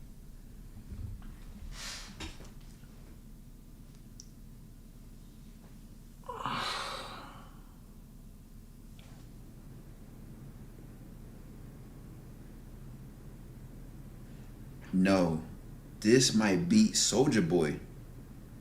I just had a flashback to a reaction I did 5 years ago when Tiana Trump said, if you want a hug, whoever wants a hug, come stand up. And all 5 of the men in the room jumped to give her a hug. And the quickest man in the room to do it was Soldier Boy. I actually timed this. I put it on a timer. You know what I want to time right now? How quickly did he just not hesitate? Did she even finish the command? Would you bark for me? I want a time between for me, bark for me, and when he started barking. I need to time this. I'm about to time this on my phone. Test it. As soon as he says for me, or me, the E is the, I'm gonna time it. How long did he wait? Okay. What are we? Just give me like one. Would you bark for me? Arr, arr, arr. Hold on. I couldn't even stop it fast enough. Hold on. Just give me like one. Would you bark for me? Arr, arr, arr, arr. It's under 1 second.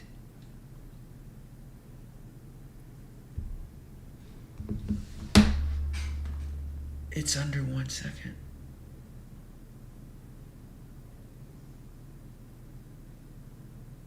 Oh my God. Oh my God. It's like you listen to a nigga and you never know what to expect. My God. You won't feel me till everybody say they love you and it's not love. And your sweetest oxford and the girl you fucking hate you is like, I thought we was in this shit together.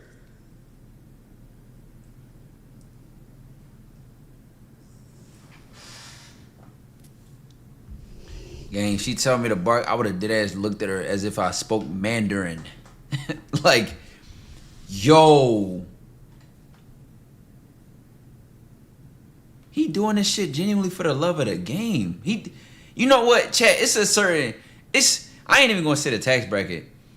It's a tax bracket you reach. I just know that's what it is. He don't give a fuck. He really don't give a fuck, bro. And I ain't gonna lie, bro.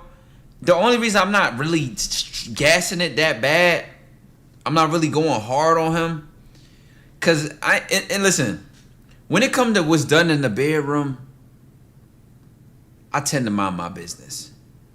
What I like, you might not like. What you like, I might not like. But it's in the bedroom, and whatever pleases you and that woman, hey, so be it. You know what I'm saying?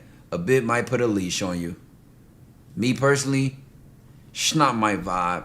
So I'm just saying, if it's in the bedroom, I know it's forbidden grounds. It's forbidden territory. I don't joke on it the same way. I would look at this in the spotlight of like a genuine interaction. And I'm not making an excuse because it's Drake. I personally, I'm not into this. But this bedroom shit, hey, chat. Roleplay can go so many places. It could be cops and robbers. It could be, it could go places, bro. So all I'm gonna say is, to each their own.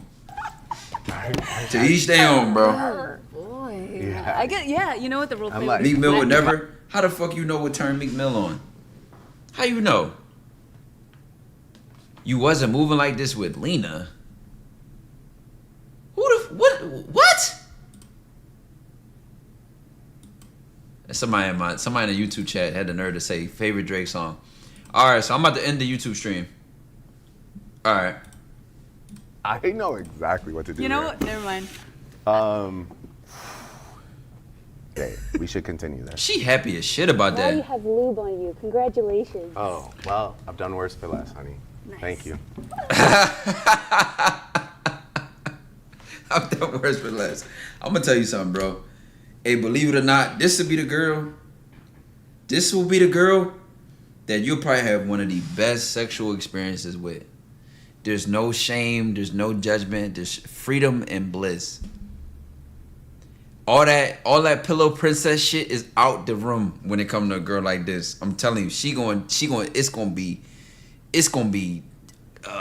shit that you wear, props and things of that nature. She gonna put her heart into it, not just cause she's having sex with you, but the experience of the sex. The creativity is just gonna be involved. The effort, the passion is gonna be involved. So I'm telling you, don't sleep on it. Am I barking? Absolutely the fuck not. However, I don't doubt that she go the extra mile in the bedroom. Whatever that comes with. Lube on you. Congratulations. Oh, well, I've done worse for less, honey.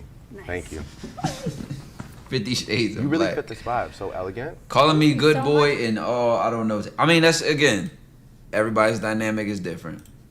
You know, it's things I call women and say to women in the bedroom.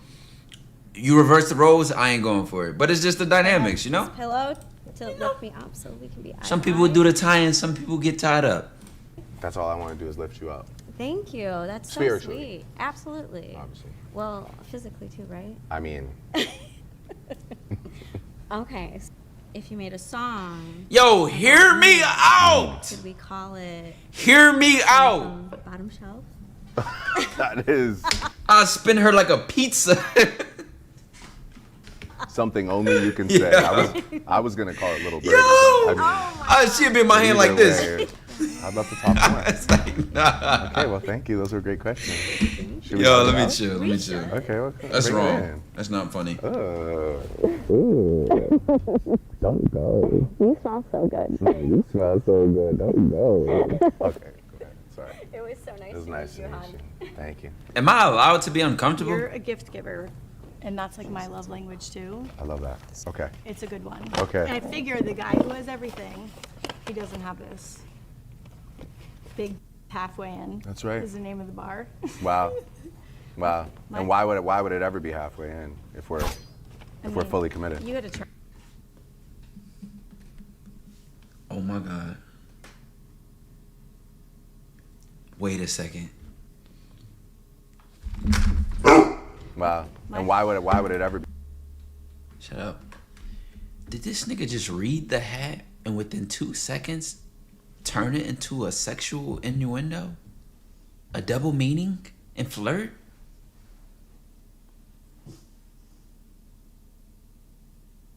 See, Prince would have barked for the last girl. Just a dog. Just to do anything. Anyway. Yo, did y'all catch that quick shot? How many of y'all got that type of quick release? Halfway in. That's right. Is the name of the bar. Wow. Wow. And why would it ever be halfway in if we're fully committed? You gotta try. Yeah, exactly. You That's gotta try. true. That's true. We don't know. An entry point is an entry point, honey. What do you mean by that?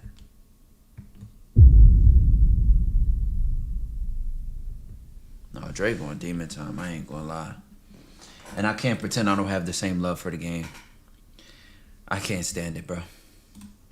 What was your I can't stand it. AIM screen name? Your first, like, because Okay. they're all so embarrassing. We're Canadian, so it would be like we had like ICQ or like MSN Messenger. Wait, bothered. no, the hat literally says, like we had like the hat literally said big dicks halfway in.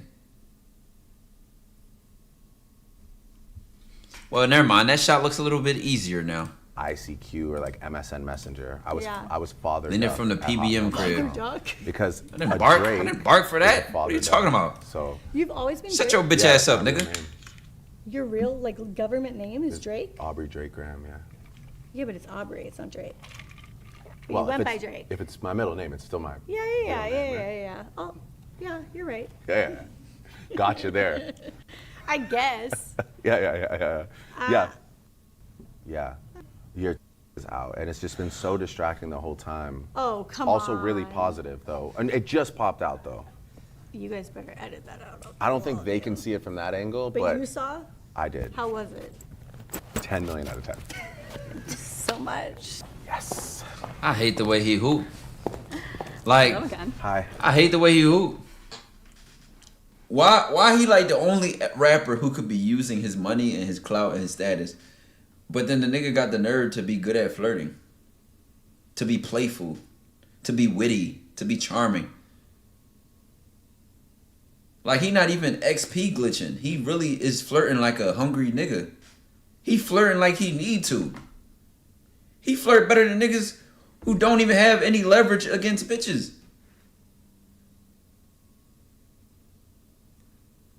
They would just go with the bare minimum. And this nigga actually being witty and funny and spontaneous and creative and shit. Let me get all this other stuff from these girls out of here.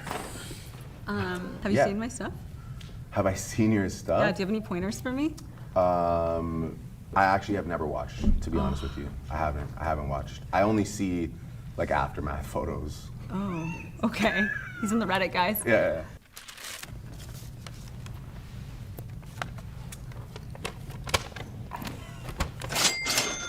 Okay, and this means what I think? Whatever you want. I keep this? Yeah, it's yours. Thanks. Cash it in. Whenever you want. Cash it in, okay. Whenever you want. All right, I look forward to it. Wow. Hello. Hi.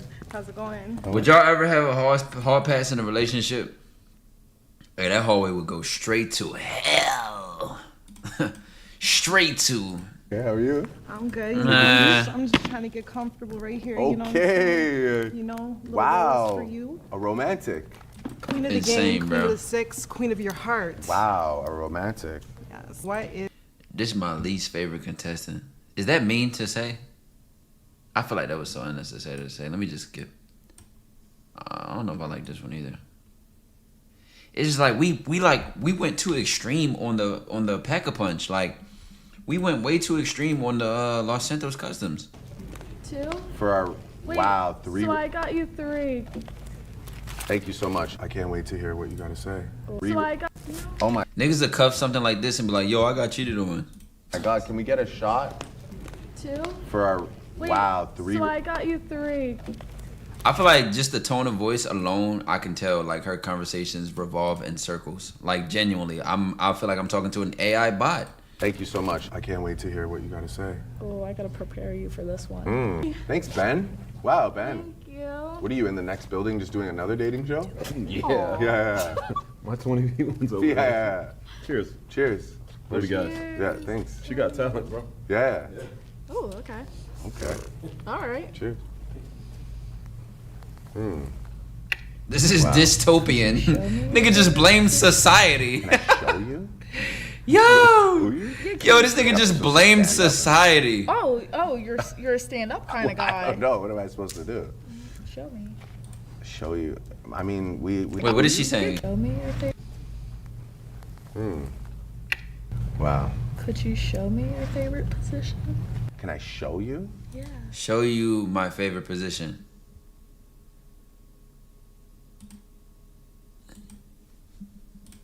Can I show you? Yeah. Can you show Like I'm me? supposed to stand up and. Oh, you're a stand-up kind of guy. I don't know. What am I supposed to do? Show me. Show you. I mean, we have a full night ahead of us. Oh, we do. The night is young. They didn't tell me that. Damn. So now I know. Now you know. Let me see My your favorite. You want to favorite. honestly see my favorite position? I do want to see it. Oh. Bro, Drake is so corny, dog. I swear to God, man. I'm not bad. Yo, Chad. See you later. This was dead ass one of Of course. I feel betrayed. Finest. I swear to God, I feel Yes, betrayed. wow. This nigga got me. Yo, this nigga done motivated me on the come up. Like, dead ass, bro. Like, real shit. That motivated the fuck out of me. You know what? Separate the art from the artist, bro. 2 roses for. Oh, I thought we were going to. Drake was not lying when he said certified lover boy. Like, this is the thing. This is what you gotta understand, bro.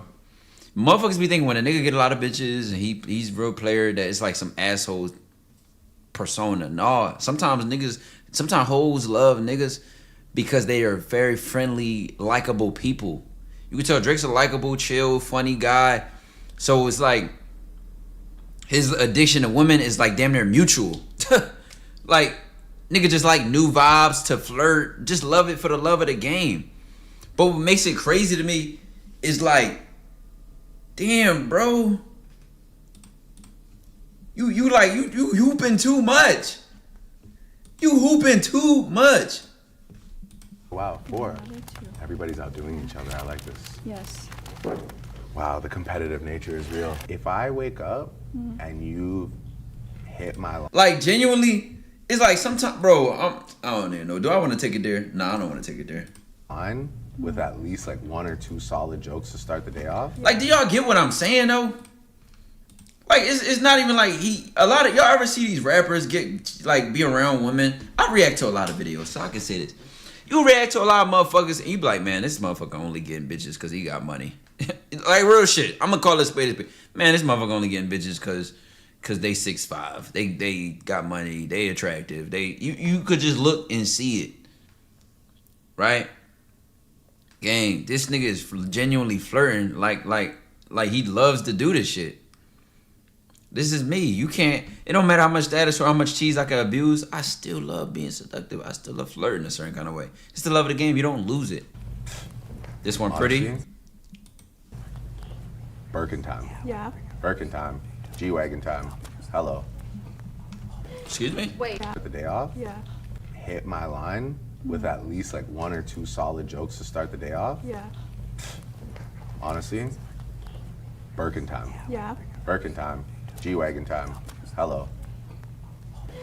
Wait, you're really handsome. Did we see this girl? Is that a joke or? No, I'm serious. You just. I ain't gonna lie, Drake do got like a corny sense of humor, bro. Like, completely corny sense of humor. But I ain't gonna lie, I found this one funny. Bitch come in laughing talking about you handsome. This nigga's like, is that a joke or what? G-Wagon. Fucking so funny. Hello. The fuck is so funny? Damn. Is that a joke or? No, I'm serious. You just laughed so genuinely afterwards. Of course, I'm always gonna keep it genuine with you. Okay. So, I hear That's really in nice your thing. song. Did she just lock in? Why the fuck she just lock in like that? Songs, you talk about girls from the 504. So, I'm a girl from the 504. I'll give you the rest of my phone number later. Hello, bars. But when's the last time you've had a girl from the 504? She just spamming buttons at this point. Parasite lock-in. What? Oh, Parasite lock-in meme. I thought you were calling her a parasite. I'm like, bro, that's the meanest shit I read today. Why the fuck she gotta be all that? 4. Not for a long. I ain't gonna lie, chat. Do y'all feel the pressure or no? But when's the last time you've had a girl from the 504? Do y'all feel it? Long time. Okay, so you need to be reminded. Yes. I'm seeing the aimbot, but I'm not feeling the pressure. But I see the intention. Somebody in YouTube chat said she locked in like a journalist. What does that even?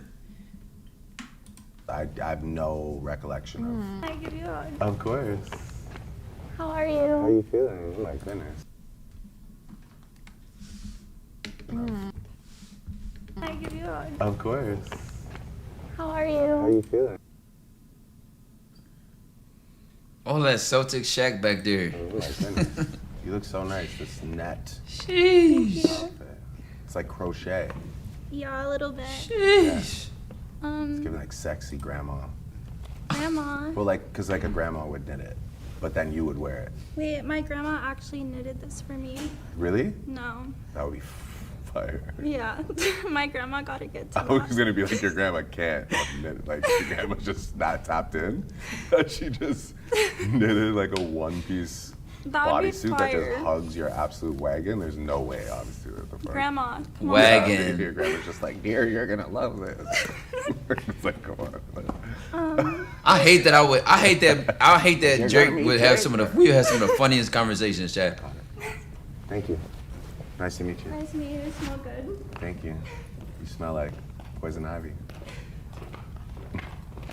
What's up, I girl? don't like hearing you make plans with other women. That is irritating as I'm not gonna lie, like, I'm over here trying not to act jealous, My cool, girl calm, walked connected. in, now all them jokes is over. Yeah, the jokes is done. They She said, I didn't see 15 white. I love Jordan Face Curl, chat. She looks so good. I'll put it together. Oh, Kyle, I'm concerned, boo. You want a vodka soda? Do I? But why do we come in trying to play defense though? Like, what is this? Like, why do we come in with all this DPOY? I'm talking about pull the shorts up, slap the ground type of energy. Where Like, that mouth been? Huh? Where that mouth been, Drake? can we go for 30 points instead of 10 blocks? Like, Singing the songs that the world sings. try to hit her over today. Ooh, I know that's right. So the first question would be, what took you so long to run down on me? Like, why are these other here? Like, the jig is up. Because Yeah. I kind of feel like you did this shit for me. So Yeah. I'm just saying, it's seeming a little orchestrated around this mother. The walls gonna start coming down. Yeah. What's that about? No, it's just like, you know, I had to make it look natural. That's what I was thinking. You don't need to obvious. Yeah. Yeah. She got corny Riz. Okay, Hey, so where we gonna she go for our honeymoon? flirt with such intention, bro. Dead ass. She flirt with corny plus corny. No one God, like this that level of. Y'all want to know a little secret? A huge part of being good at flirting, bro, is you gotta be able to just pull shit out your ass. I feel like that's also a part of being a good artist, like a musician. You gotta be able to just, like, you could just make anything sound good. That's a part of flirting, bro. How the fuck she just come in and alley-oop herself off the backboard like that and dunk that shit? Oh, I feel like you only invited this girl. Why'd you invite them? I feel like the cat's out the bag. You wanted me, didn't you? Like, come on, man. That's strong and creative and like funny at the same Mother, time. the walls gonna start coming down. Yeah. What's that about? No, it's just like, you know, I had to make it look natural. That's what I was thinking. You don't need to obvious. Yeah. Pull shit out your ass and make it sound good. Oh God. Okay, so Freestyle, yeah. For our honeymoon. Oh, our honeymoon. Yeah. I want to go. There's a place I want to go in Bodrum. Cause at this point, chat, they both just pulling shit out their ass and improvising. Say they not. Like that ass. This shit ain't planned at all. This is like improv. Bodrum. Yeah. It's React to Jordan and Silky. Silky Okay, what? so like hotel. air balloon. Silky the streamer? I feel like every day I wake up, it's like a skydive. So I don't need to go skydiving. You understand what I'm saying? Wait, what's rocky about it? You said it's got like No, I'm just saying, like, it's like life is just life. every day right? some new shit. Yeah, so it's like I don't need to get in a fast car and drive 200 miles an hour I just like, I like to take life. I want to live life on the edge with you. Okay, yeah. Like, Well, I just want to go to like Bojem and just like relax. Yeah, no, we can do it about You get a tan, we drink a lot. We can do it all. Right? A, B, C, D, all the above. Okay. My next question is. First genuine combo, no dead ass. My next question is, what are we gonna name our daughter? Deshay. Who?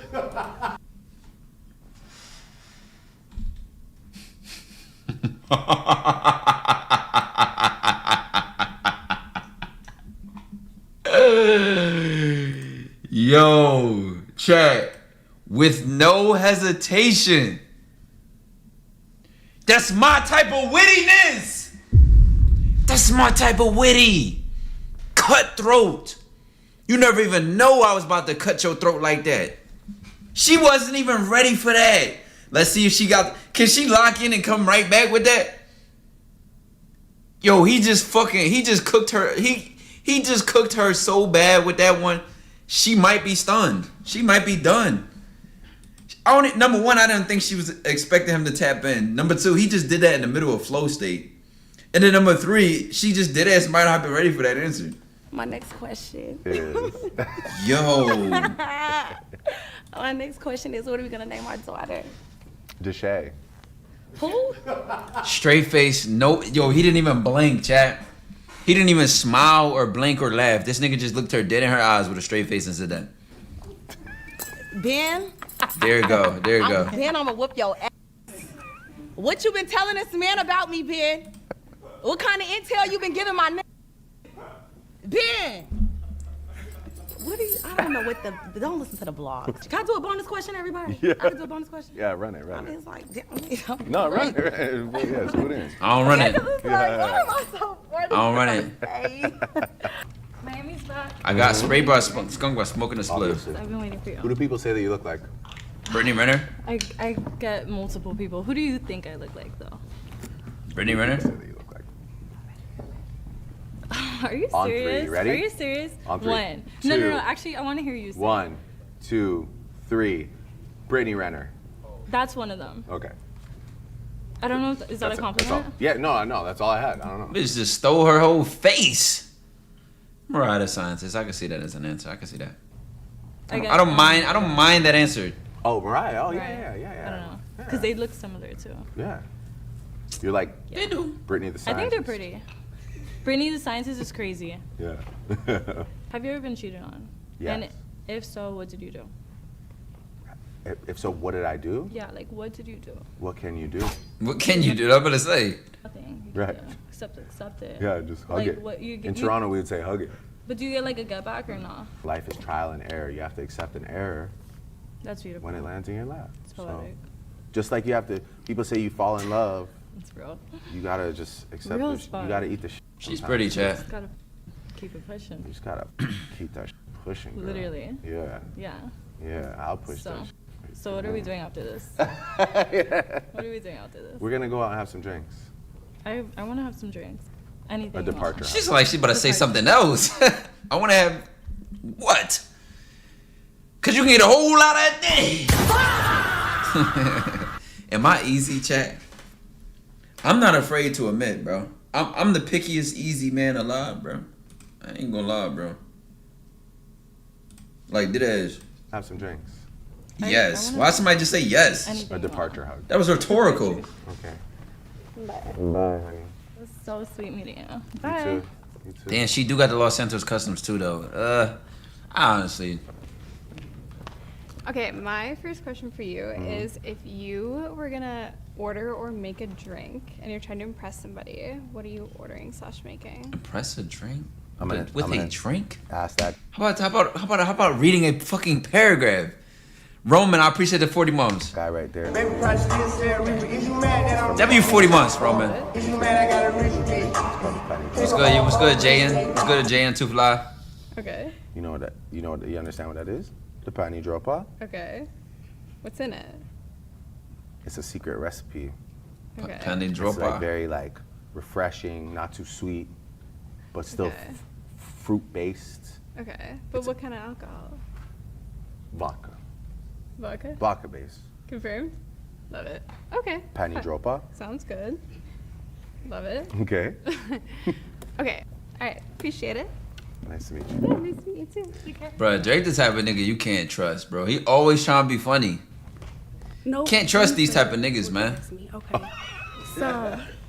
So ask me, where would I take you on a first date? Oh, where would you take me on a first date? To Coney. To Coney? Yeah, you know what Oh, Coney yeah, is? yeah. You ever had a In Coney Detroit? dog? No.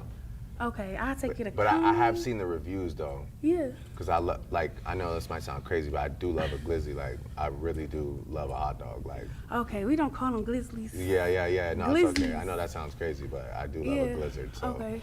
I like, but I have heard the reviews about like hot dog versus Coney dog. Mhm. So I need to try a Coney. I'll pull up to Detroit and get a Yeah. Coney with you.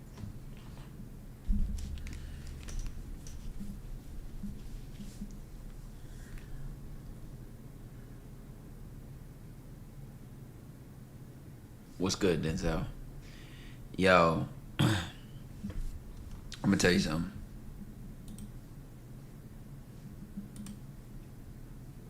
I've completely stopped eating hot dogs since we've called them glizzies. In fact, the last motherfucker that offered me one, I backhanded them so hard, and it was my uncle. And it was a dry glick too. Offered me a dry glick, no ketchup, no onions, no cheese, no like. The disrespect is crazy, bro. Yeah. Go dog yeah, on we dog? gonna go to Coney. I get you some You don't want to go chili cheese Coney on fries. Coney with me, girl. What's a Coney on Coney? It would just be us with 2 Conies, okay? All right, bestie. Should I look it up? I look Should I look up a Coney dog? Thank you. Right? No, you take 2. Take 2. So I think it's time, unfortunately. I know we have 20 girls. Yeah. But I think you got to narrow it down now. So we're doing wife, pipe, bestie. Right. All right. So it's our version of Fire Kill. Right. We're done with that. Wife, pipe, bestie's the new thing. Wife, Hold on. bestie, that's right.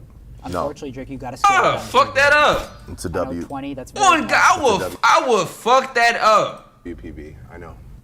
I got locked in. American diabetic special. No, we just want to throw meat on top of meat, like dead ass. Dead ass. So I think you let me know 3 girls. I'm going to head into the green room. I'm going to let the girls know. I'm going to pick the magic cards. Pink. Lena. Adam's probably sitting in a similar chair to me right now. In the corner of my bedroom. Maybe bigger. Yeah. And Jordan.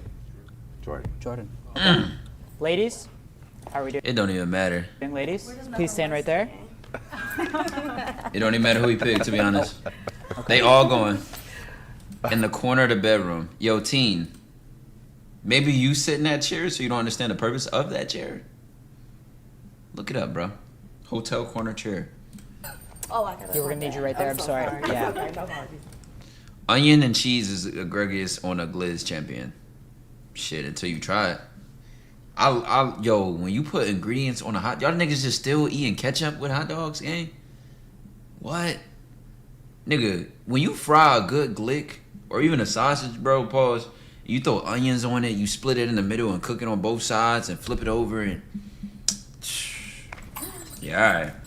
All right, ladies. You guys Yeah, are at final okay. 3. Don't act Drake too cool for that obviously shit. Developed a serious connection. Y'all wanna act with too all cool, 3 of bro. you ladies. Different reasons. Very different.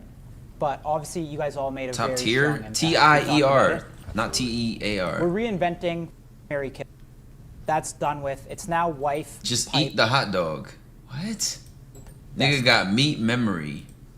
Okay, so one of you is getting wifed. One of you is getting pipe. The corner of a bedroom can mean a physical furniture layout where a bed or item is pushed against 2 meeting walls, the symbolic space in Feng Shui, governing specific life areas like romance or wealth, or colloquial spot where clutter naturally gathers. Yo. Pipe. And one of you is a bestie. Go to sleep, bro. Just go to sleep. Log out. You're too young for the internet. It's more about what I'd like to do for all 3 of you, other than wife, pipe, and be a friend. This nigga Drake is smooth as hell, man. Did he just dress up saying, "I'll fuck you"? Wife, pipe, and be a friend. We might skip step 1. Reorganize that order. It's like, For all 3 of you, other than wife, pipe, and be a friend. So look at them nodding. Yo, look, ignore me. I'm handsome. Look at them nod when they hear that though. Other than wife, pipe, and be a friend. So. Lord have mercy, please, God, please send the flood, send the flood, send the flood, send the flood. I'd like to give you all something individually. So I guess I'll start with Bestie. Start with Bestie. Okay. It's your bestie, Miss Jordan. Westie. I really. To the side. Don't play with me. Don't worry, it plays to be a bestie. Yeah. No, I really. Chemistry we share? No, I know. I really feel like your character is the best character, and I think all great relationships start with friendships. So I can agree with that. if I had to, Sorry, leading these ladies on. no, but You is. if I had to categorize our connection, I would say bestie. Or marriage. Yeah. Well, I mean, you never know where it could go, but I would say bestie. You didn't want to hurt their feelings. Can you just go here so I can Yeah, look at you? please. Because I want to look you in the eyes. We're a part of a union, so we need you to. Oh, my yeah, bad. a lot of regulations. So for my bestie, obviously, I want to treat my bestie the best. So from me to you, I'd like to give you a Birkin and 25 bands for my bestie, just so that my new bestie, we just met. Bestie. Right.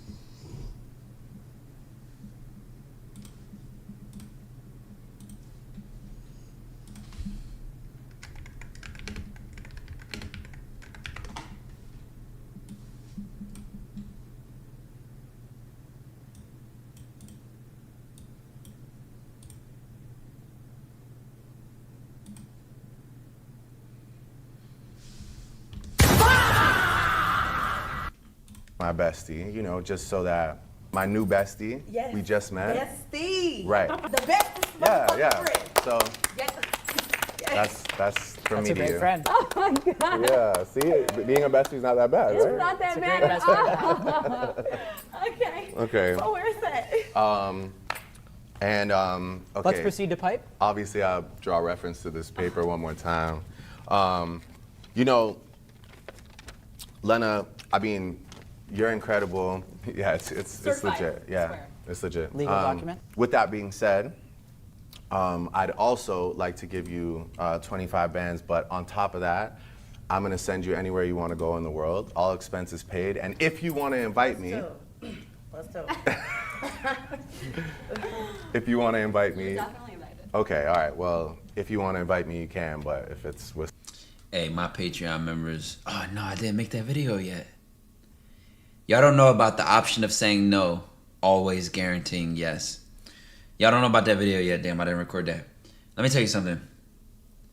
What he just did right there was very intentional. I'm gonna take 3 steps back. That's not what I wanted to say until he said that. Gang.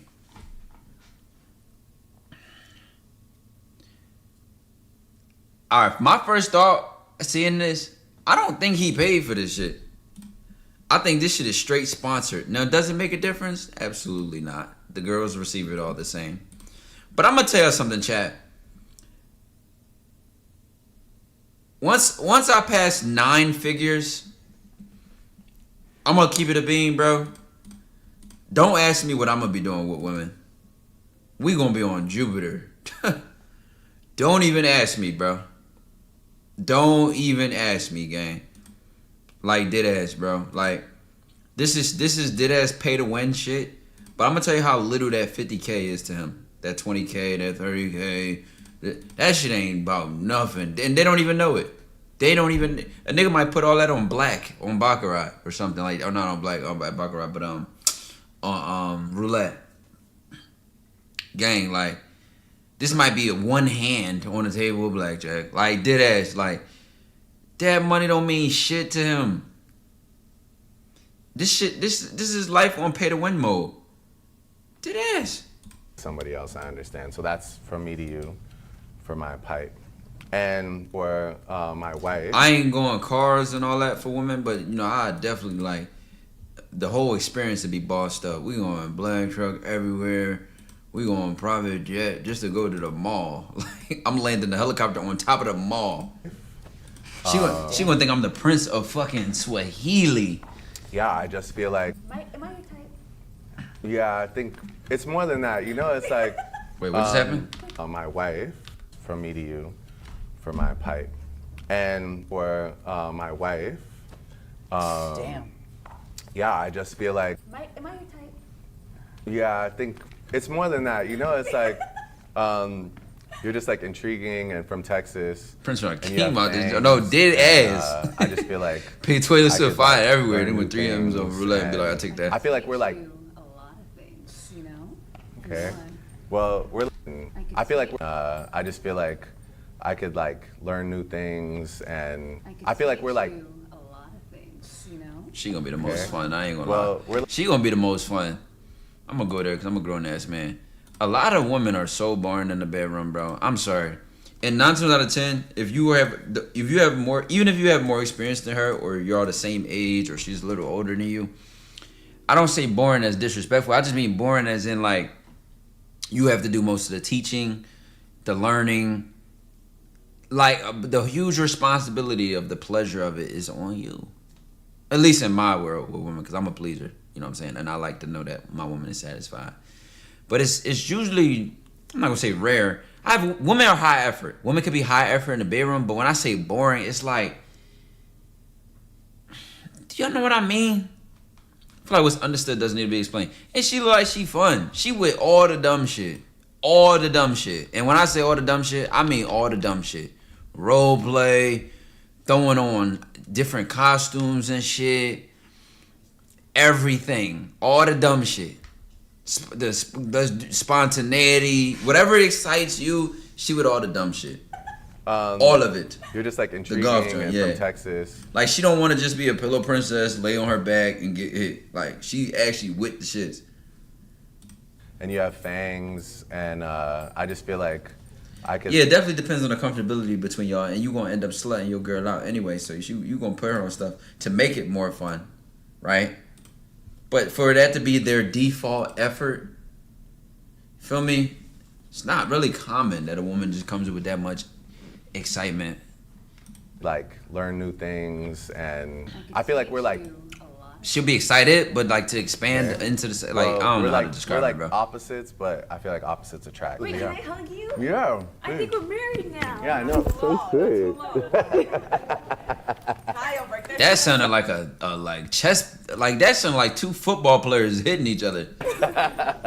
And for my wife, the one thing I would do would be. I'm gonna say society's told women to hate themselves. Many of them don't self-touch or even think about exploring what they like. Exactly, it'd be that too. So I don't fully blame women. A lot of them don't feel comfortable exploring their sexuality and what they're into.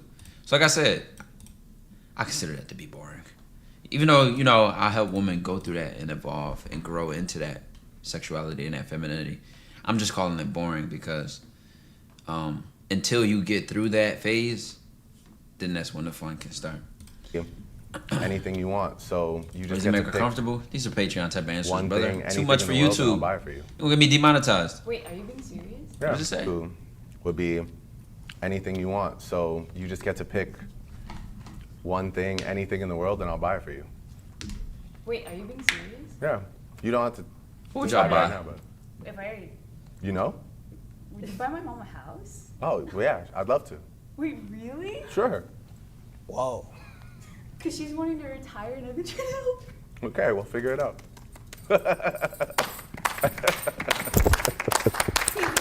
Jesus. Hey, listen. She might literally leave no nut left in this nigga balls. She'll love you as a son-in-law, so. Exactly. I have to do it for my mother-in-law. Yo, gang, she might literally. And yo, this might be like a mosquito touching a grape. yeah, hopefully none of this is hypothetical. Hopefully I'll get to know these ladies more in life. So thank you. I appreciate it. Never thought I'd be here, but. I always hey. knew I'd be here. Yeah. Well, thank you everybody for watching. Hugging that nigga with an Iron Man. Drake has clearly found love. Everybody Let's getting have a- something like, no, did ass, bro. Money did not turn me into a trick. But it definitely advanced the experiences I'd like to do. I'd be doing any types of side quests. Great night I'd be with doing some any side quests. I ain't gonna lie. Lovely ladies. Thank you all for watching. Thank you for tuning into the stream. Let's have a night. Can they see us? Wow. What an interesting reaction, chat. What an interesting reaction. Niggas playing on a whole different type of court. I ain't even gonna lie. Niggas is hooping on a different level of a court, gang. No, dead ass. Dead ass. Hey, GG's. This is what it looked like when your XP glitch was all the way there.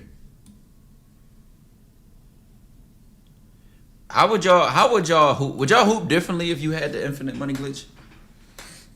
Be honest, chat. Would y'all hoop differently if you looked at your bank account and saw 100 million? Which Drake definitely probably has more than that. Not even probably, definitely has more than that. Would you hoop? Nah, hell nah. Be fucking for real. Hey, listen, listen, I'm gonna tell you, I'm gonna give you an example. Me having money, not 100 M's, but me having money, it didn't make me a trick.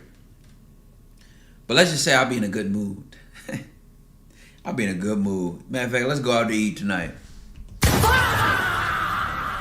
Throw something sexy on. Let's go out to eat.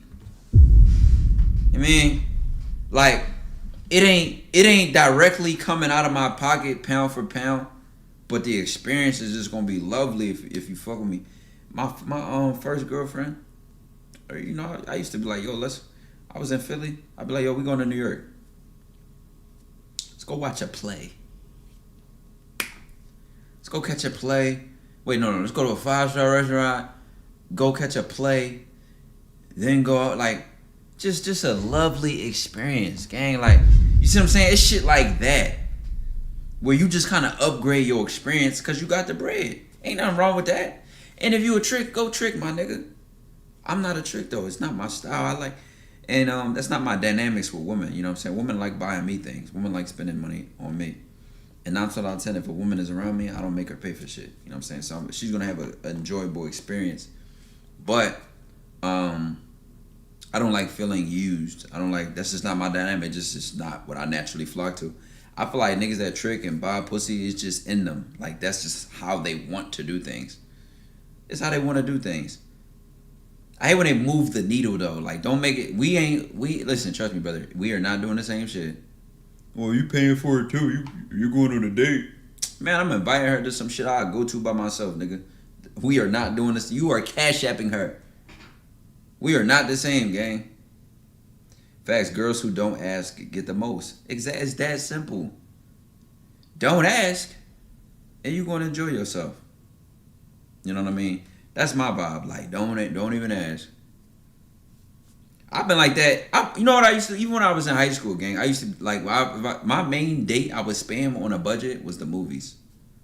I would be like, yo, I got both of our tickets. The shit would take like $20 back then, maybe $25. You know, and then 9 times out of 10, she would just fuck around and buy the food. You know.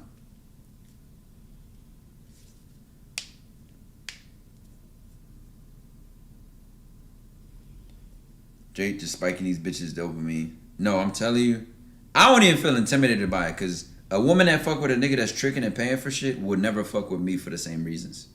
So our bond is gonna be different. Our relationship is gonna be entirely based on different things. So there's no competing there. I feel like if like, let's say a girl I was fucking with was in that video, I wouldn't even give a fuck. He bought her burger and flew her out, did this and that. She not gonna fuck with us for the same reasons. So you don't have to even feel intimidated when you mess with a chick. You're like, damn, bro, she messed with an NFL player. She messed with this. Trust me, she knows she not with you for the money. She with you for entirely different reasons. And that's not to say you broke. But I feel like dudes see stuff like that and they feel intimidated or attacked, or like their position is up for grabs. And it's like, if you ain't pay to play, your spot is not, you can't be auctioned out of your spot, if that makes sense. Hey, keep it gangster with y'all. I done had girls in my roster that literally sell pussy. It's after hours, right? It's late, right?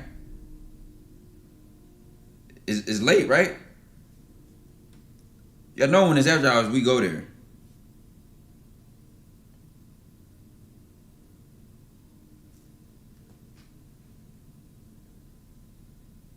Don't get banned. Yo, y'all funny as shit. Let us skin stream. I probably should DM her about that. That'd be funny. That would pay for itself. Being a content creator, I need to abuse glitches like that more. Just take a trip and stream the whole thing and pay for it on stream. Like that's just all. It's business. How you found out? No, definitely not because I paid for it, but because I know. You know, when the dynamic, when you don't come off as judgmental, you come off just as a man. When you could be a true friend to a woman, woman will tell you things and share all types of stuff about them. You'll never a motherfucker who comes off judgmental and like they ask those type of questions, they tend to never get the real answer. What's your body count? The person who asks probably never gets the real answer. I know it's half his chat, LOL, half of us on YouTube. I don't ignore half of y'all on YouTube. It's just I pick a comment, read it. I ignore a lot of chats. I ain't gonna lie. I'm a only one chat at a time type nigga. My bad. I'm seeing y'all YouTube. Yes, you could ask a question. Which girl so I can avoid them? Listen, you could mess with a girl that make niggas pay for pussy, and you never have to pay for it, and you get benefits from that, like. Her having cash and money coming back and buying you shit, spending on things. It's a lifestyle of you being single and you just in the mix. This ain't like you're dating and you like DMing bitches on Instagram type of shit. This is like you in that lifestyle. You understand? You in the you in that lifestyle. You on Universal. W name, bro. Universal Soul. I appreciate that T1 sub. Yeah, if you know, you know, gang. And I ain't saying I'm a pimp. I'm not saying I'm a pimp. Definitely, I'm not a pimp. However, I feel like the way in which I carry myself is just women know. Like women know how to treat me versus how to treat other guys. Women know. You could interview a woman. A woman can categorize. A woman could box you in. Why is my camera not focused? A woman could put you in a box as a man quickly. Especially the women that work in clubs, that serve tables, especially a very pretty. Bro, it keeps focusing on Bob Marley. Man. Shout out to my goat. Bro, chill. These women categorize you quickly. They know how to smell a trick. They know how to smell a dude that don't really go for that they gotta treat more like a man. They know. They can sense these things fast, bro. They can sense them fast. His aura hijacking your camera. No, dead ass. Like, it's just dead ass focusing on him. I gotta zoom in. Focusing on the real nigga. Alright, I'm reading YouTube chat. Fuck Twitch. Y'all on timeout for 20 minutes. We're doing Discord calls tonight. I'm gonna have just deep talks. I'm gonna vibe with y'all, bro. I haven't been on stream. When I don't stream, I mean, I've been streaming like 5 days, but I've been so consistent lately that 5 days feels like 5 weeks now. I like talking, bro. I gotta feed my TikTok clips. Y'all know I go viral just talking. Can I talk? Damn. Can we get into the deep prompts, bro? I gotta feed the YouTube plug channels, bro. They need content. What is this? Hold on.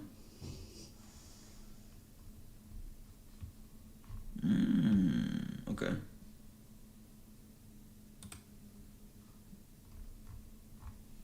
Just some news and ads. Have you ever learned about quantum jumping? We watched a video on that on stream. Dead ass. And it was so interesting. Still fuck with the chess? Yes. Yes, the chess series has the gaming channel doing so good. Like, genuinely. That shit gets thousands of views, bro. Like, that series actually is hitting in the algorithm. I can get it to hit way more and way better, but I'm very proud and very grateful for, like, me getting gaming content to gain traction. Like, literally. Please talk about the option to say no.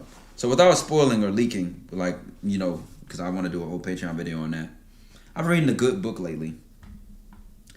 This book was, I saw a clip, and it was a man recommended a book written by a woman for women. And this book is one of the most impactful books I've ever read in my life, especially involving communication and psychology and just the dynamics between submissiveness and dominance and even self-esteem and inner self-confidence. The name is Power Unbound or something like that. I can pull up the cover. Let me try to find it. Yeah, this is the book. One of the best books I've ever read in my life. Written by a woman for a woman. And as a man, this is one of the best books I've ever read in my life. And I'm about 65% done. I'm not even fully done. But that's why I want to make a video on the option of saying no usually guarantees a yes. And it really is a more in-depth analysis of when I used to say stuff like, no means no, but excuses can be satisfied. In the book, she blatantly says, no can teach. She says something like, she maybe even think of that differently. No means no, but excuses can be satisfied. And my logic and hers was kind of similar in the sense that when someone makes up an excuse, they're giving you information, right? They're telling you, prime example could be like, oh yeah, oh, I want to spend the night, but blank, blank, blank, blank, blank. Like that could be satisfied. You could say, okay, you can satisfy the excuse. You can use that information to make them more comfortable or, appeal to it and handle it, and then give them the confidence to say, okay, I'll spend the night, or okay, we can do this, whatever the case may be. And most people hear an excuse, or most people hear the answer no, and they stop at it and they leave it alone. But in the book, and this is a woman, written by a woman for women, where she literally said, no can give you more intimacy and connect deeper than yes. No can teach you things and reveal information that yes never could. And when people hear rejection, they're missing the opportunity for intimacy. And I'm trying to remember off the top of my head the point she was trying to make. The point was about how, because I'm not even done this chapter, but this was like the sort of the intro to this chapter. This is like literally the most recent one I read, but I was loving everything that was being read on it. And the book up until this point, I got to give context. The book up until this point is creating this argument that when you are insecure, when you have low self-esteem, and you hyper-focus on yourself, like, oh, does my hairline look good? Does my body look good? Am I wearing the right clothes? And when you're so focused on yourself, you're missing out on being able to communicate effectively, because you are so self-conscious that you're just a worse listener. You're a worse listener, and you pay less attention to detail because you're so worried about yourself. And when you're worried about yourself, you buy into narratives that cause or create inaction, right? Oh, I'm not her type, so why would I approach her, right? Or one example I love that she talked about is people brace for no. When you ask for something, I'm gonna use a simple example. When you're a kid and you ask your parents, can I go outside? And you already think they're going to say no, you're bracing for a no. So when you brace for a no, your energy in the way that you ask the question, because it lacks excitement, because it lacks sincerity, people read that non-verbally. And it also shows up in your language. And because you ask and you brace for the no, guess what? You get what you expect. And the detail that she talked about it with, of how, you have your verbal language, like what you're saying, and then you have your body language, right, which speaks to your self-esteem, which speaks to your inner self-beliefs. And when your inner self-beliefs don't match what you're saying, you won't be an effective communicator. You won't be effective at influencing people, because there's conflict between what you're saying and how you feel about what you're saying. And that example is, you ask somebody a question, or you tell somebody some information, and you already assume they're going to say no. You're already conflicted about being confident and standing in what you want. People read that. People can feel that. and it makes them want to say no, right? And she takes a very empathetic approach in talking about communication and submission. And she talks about how, one thing that definitely stuck with me from the book the most is how you want to empathetically look at someone saying no to you, right? Have you ever been in a situation where a person has made you feel guilty for saying no? You know you want to say no, right? And you feel guilty about saying no.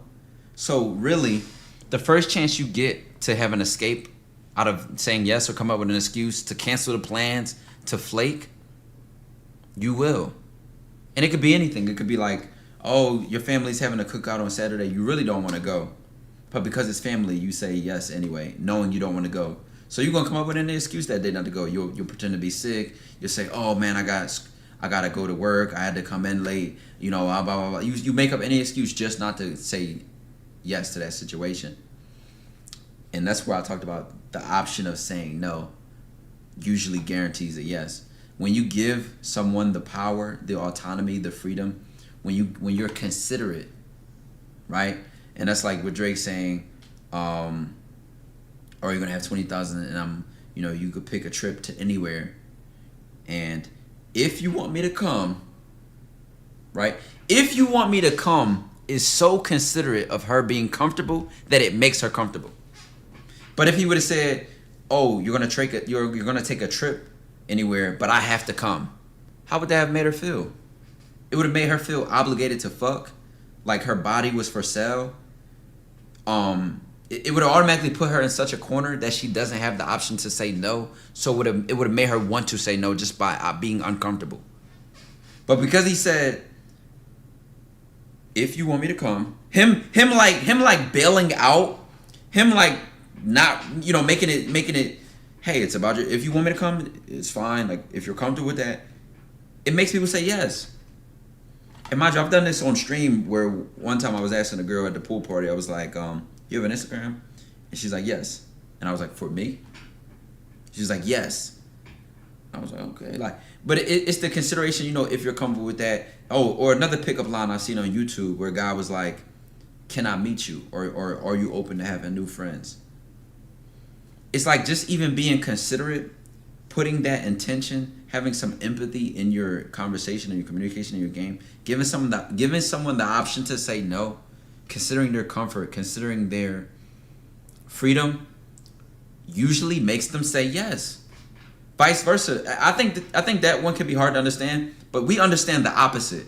When someone makes you feel like you can't say no, when you feel like you're doing someone a favor and they're going to ask you for something later, or if you let them do a favor for you that you owe them, people hate letting you do a favor, right? How many times have you felt like if you said yes to a favor somebody's done for you, they're going to make you owe them later? So you don't even want to say yes. You don't even want to say yes.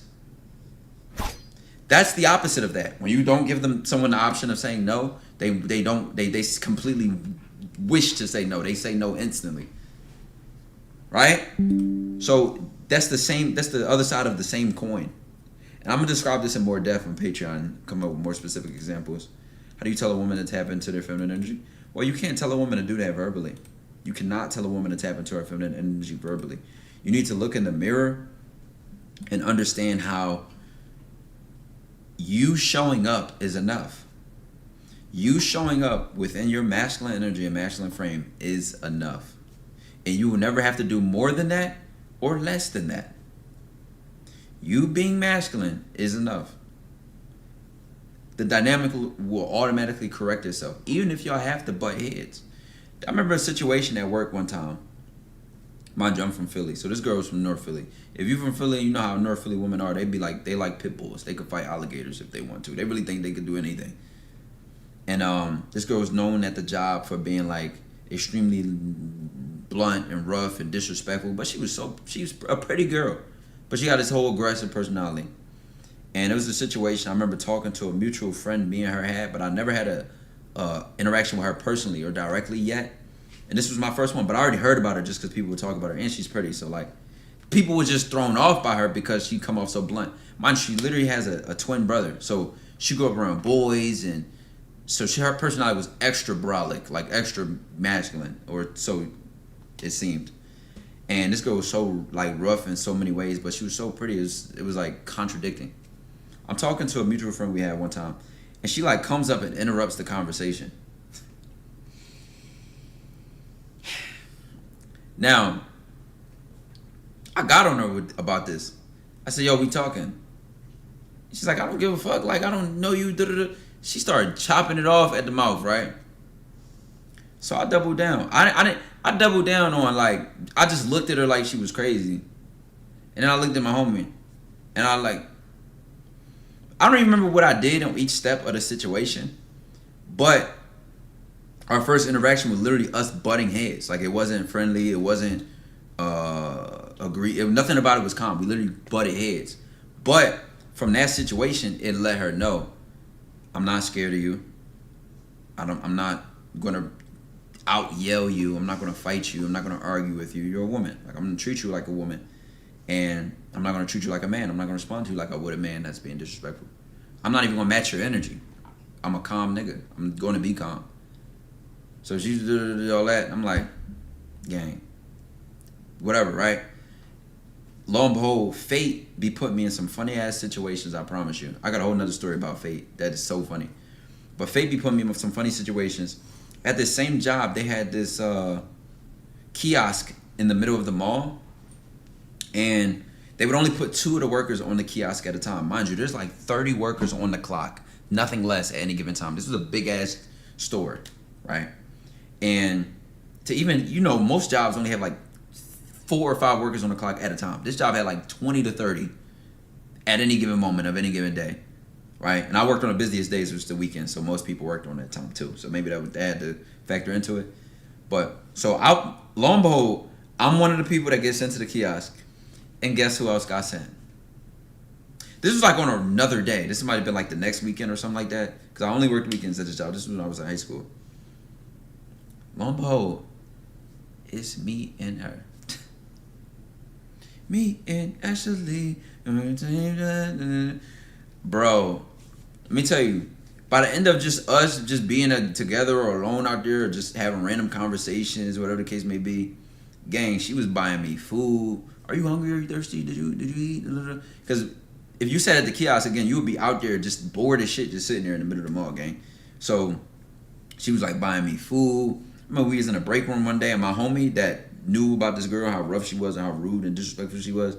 One day we in the back of the break room. She come in the break room and yell, Ty, and just run and sprint and jump into my arms. And the nigga, I remember just him looking at me like, what the fuck? And I'm like, a nigga would think it's like a magical spell, or like I'm doing something on purpose, or I must have wrestled her and put her in a headlock and established dominance. No, I always just continued to carry myself like a man, to not be intimidated, to not be moved, right? And I'm not the most confrontational person. However, I know how I like showing up, and I know how I like women to treat me, and I stand on that. And you cannot be moved. You cannot be moved. You cannot be moved, because people will read that and recognize that, and they'll act accordingly. You teach people how to treat you. You have to be very aware of that. It's not something that's verbal. It's not something you can plan. It has to do with feeling powerful, feeling confident with how you choose to show up, feeling comfortable in the dynamics that you set. It's not coming from a place of, oh, I'm intentionally going to show this bitch who's boss. No, relax. You know, you do not beat those situations by trying to match somebody's energy. You set the tone. You read The Art of Seduction by Robert Greene? Yes, on my main channel, I actually have a series where we were reading different chapters of The Art of Seduction. It actually did really well too. But we didn't finish the book, so maybe we should finish it. Living in Your Truth. Exactly, it's a spiritual thing. I think if I speculate about it, I think my energy sort of did her a favor. Like, I think it made her feel good to feel feminine and girly again. Because she wanted to have a gunfight. I showed up with no weapons. I didn't show up to win the war. I didn't show up with a battle in mind, right? So it completely threw her off because she was like coming in guns blazing with a sword in her hand and ha ha ha. And I'm just like this immovable object. And it helps me because I'm like, y'all might see my social skills because I've worked on them so much and want to believe I'm extroverted, but I'm very introverted. I don't like raising my voice. I'm not a loud speaker naturally. Usually I speak very low. I'm very quiet. I speak very low. I never ever like being loud. It's just how I talk. And I know the difference because I have cousins who are loud as fuck. Like, oh my God. Have always been confident in doing any random thing. I'm talking about from dancing to whatever the case may be. Very competitive, very extroverted energy. I'm not competitive. I don't even like, I mean, I'm competitive in the sense I love to win and I hate losing. But as far as like talking trash, I'm not. I've always been more chill, more laid back. And I've learned to just stand in that and be confident about that and lean into the fact that I'm not going to be the loudest in the room. I'm not going to be the biggest in the room, the tallest in the room. And me standing in that and being sincere about that, it makes other people more comfortable. And that's why I think our dynamic went the way it did. Like, I didn't try to show up and say, all right, this bitch thinks she tough. Man, bitch, fuck you. You ain't like, I didn't try to win that way. I didn't try to have a bigger gun than her and shoot her. Nah. I said, you want to have a war? Fine, you win. You gonna win all day trying to fight like that. I'm cool. I'm chilling. That's not my style. And after a certain point, a person feels dumb showing up trying to fight you. They just say, you know what, I give in.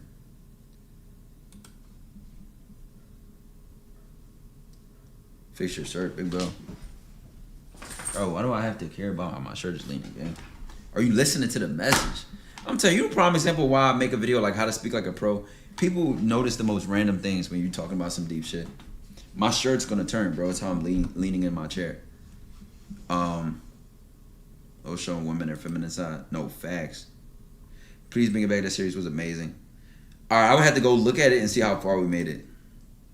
I genuinely don't remember where we left off. Self-awareness is key. I feel having laid-back energy is a superpower. It is. If it's your style, though. If I was charming and my sense of humor was a big part of my game, then I think I would have had the same result being funny, being chill, being playful, but I've learned to just trust my game and lean into my style and lean into my own personal instincts when it comes to how I prefer to communicate. I've honestly had my worst performances ever in life, dealing with women, dealing with business or any situation, when I've gone outside of my character. Genuinely. It's like the harder I try, the worse I do. It literally, the less I try, the better I do. On camera, on content, and even in real life. Seriously. Some of y'all may be able to relate. Some of y'all may not be able to. But I've noticed that about myself. Right? You told her no in a way. Right? My energy told her no. Like, no, we're not doing that. How much content do you believe we have? How much control do you believe we have over reality and outcome? Individual spirituality is tough for me for this reason. I believe, even, religion says we have control over our reality. Like, I think we choose our fates. You choose your fate. Like, your choices become your fate. Facts, ain't no better way to learn than fail. Thought I was the only one? No, dead ass, chat. I pray I'm not the only one. Your instincts aren't there. You have to work over. You are at to work when you're out of character. Exactly. And usually it's coming from a place of low self-esteem. It's coming from a place of insecurity or people pleasing or feeling like you have to prove something or feeling uncomfortable. So you think being performative will make you comfortable or appeal to the situation. But that's why I'm talking about this book, Unbound Power. And they kind of reframe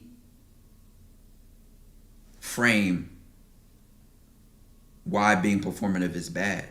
It's not just bad because, I feel the pressure to fit in and I feel the pressure to be cool or I feel the pressure to perform or I don't want to make another person uncomfortable and da-da-da-da. I love it because the more you perform, the more you pretend, the more you act, the more you play that game of life, the more confusing it is to influence people. or the more confusing it is for them to be influenced by you. And she had this great moment in the book where she was talking about how instead of just directly asking for something, right? I could really get the book and just read it. You want me to just get it and read it? I think I would do it more justice that way. But in my own words, she was this moment I recently just read where she was like, instead of just directly asking for something and being clear and saying, this is what I want, people do anything but that. They complain, right? Or they create what she said was an invisible balance sheet where you count, where you think if you do something, a person owes you back. Yeah, go ahead. All right, bet. I'm gonna get this shit, bro. Watch. This paragraph is gonna be like, whoa, or this page or two.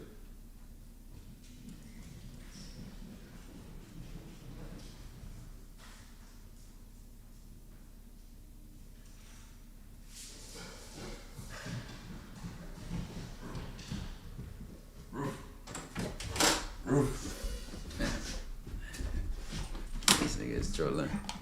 All right. And Chad, this feel like a throwback hood. We reading on stream again? Hold on, let me find it. Oh yeah, this is the book.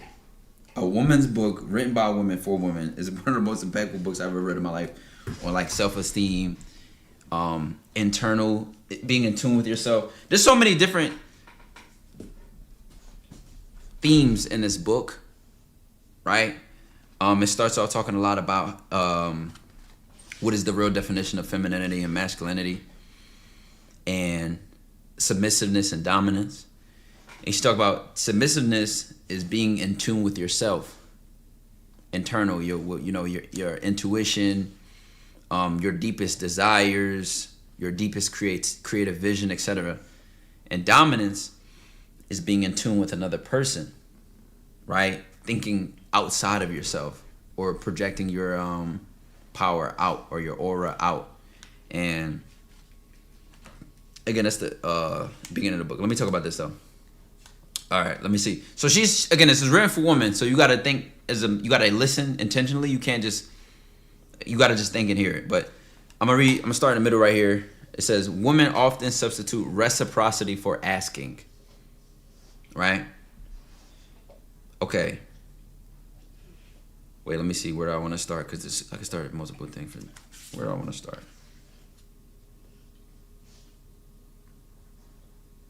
Okay. All right, let me start right here. Instead of making a request, we give what we want to get. Unfortunately, reciprocity isn't like gravity. There's no universal law. In fact, this assumption is based on a false premise. People tend not to create mirror roles, but complementary ones. This reciprocity trap is a particularly dangerous one because it creates an invisible balance sheet where the man is failing to perform tasks he doesn't even realize he's been assigned. You do it all, but he doesn't mirror you. So not only do you not get what you want, but you further entangle the two of you in a dynamic of failure and disappointment. The result then from these non-asking asks is that we don't get what we want, or not exactly anyway. As we will see, that's a tiny price compared to all the other riches that are lost when we don't ask. Right? So hold on. The next paragraph goes, nearly every social interaction already contains an ask, like it's asking for something. When a stranger gets on the elevator and says, wow, it's a scorcher out there, she is making a request. We don't know yet the desire behind it, whether it's a bid for attention, connection, or simply a social grace note intended to make everyday intra-elevator awkwardness a little less acute, right? Like she's trying to make the elevator less accurate. But it is a request. This is true for most of our interactions. We're all asking for things all the time, often without explicitly stating our opinions and desires. We set expectations, make requests, and issue invitations every time we make contact with other humans, even when we aren't using words. And we are training the people we interact with how to behave around us all the time through our language and behavior, whether we're aware of it or not. Right? Asking simply takes all those hidden requests and cues and makes them explicit by putting them into language. What's the other part I would read? There's all the good parts of this book, I ain't gonna lie.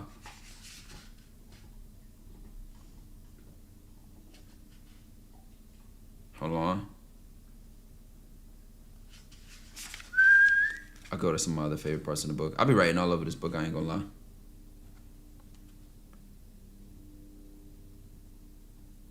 Oh, the words you speak carry information, and your body tells the other person how to feel about that information. When you ask someone for something, sure, they're going to say no to you. When you ask someone for something and you're sure that they're going to say no to you, you brace energetically against the no you think is coming. This negatively affects your ask. Even if you're asking for something that would make you truly, truly happy, when you presume the answer will be no, then your body broadcasts a flinch. What this transmits energetically is that he's hurt you already. There's already something he has to feel bad about, something to make up for, which also means that he won't feel safe saying no, even if he wants to. So he may dodge or avoid the question or agree to something he doesn't want to and then flake out later. And if he wants to say yes, you've stripped the pleasure from it by asking like he was going to say no. This is the result of bracing against no, even if your request is something he wants to comply with. In order to get to yes, the person you're asking has to feel it's okay for them to say no. It's only when they feel like they have the right to say no that they will feel safe enough to reveal why their answer is no. That's the information you need to achieve influence, to get to a yes or something better. You know what's better than yes?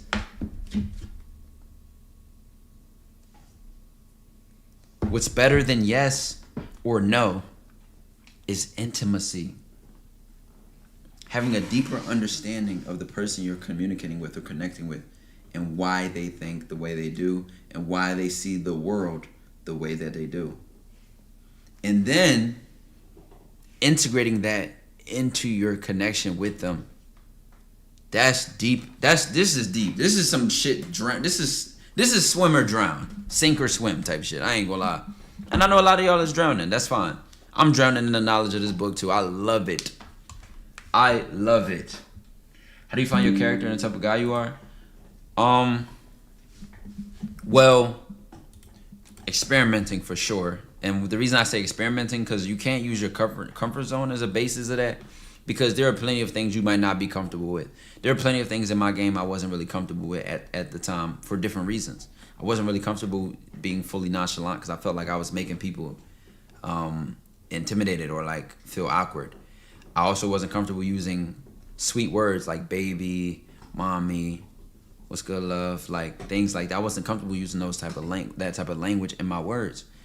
And that was because of my comfort zone, my limited comfort zone at the time. So I've experimented and grown into loving those things and how they add to my style. But finding your style is genuinely, it comes from experimenting.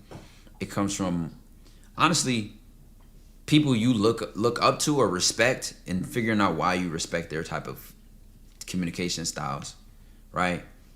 Because you might not even admire dudes with a more nonchalant, laid back, masculine presence. You might admire a person who's more like a dandy, a playful, witty, charming, more charismatic person. You might love people that come into the room and light it up. So whatever you're attracted to is probably what you resonate with or align with. And you have to start working on how you can help that grow within yourself. Toski, hey, what's good? Couldn't, what's good? How did you get over the comfort of using endearing words? Literally just saying them, to be honest. Allowing myself to say them. Yeah, I kind of just started saying it. Mommy is so good, which is Hispanic. Yeah, you ain't got to be Hispanic to say it, bro. You don't. Women love that shit. Oh, God.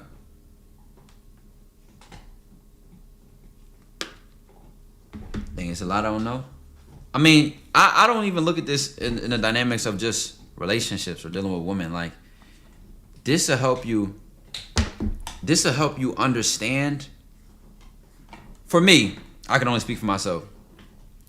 This has helped me take a much more humbler approach to being authentic, because I know the feeling of not peer pressure, but like when the book describes bracing yourself for a no and another person feeling your hesitance.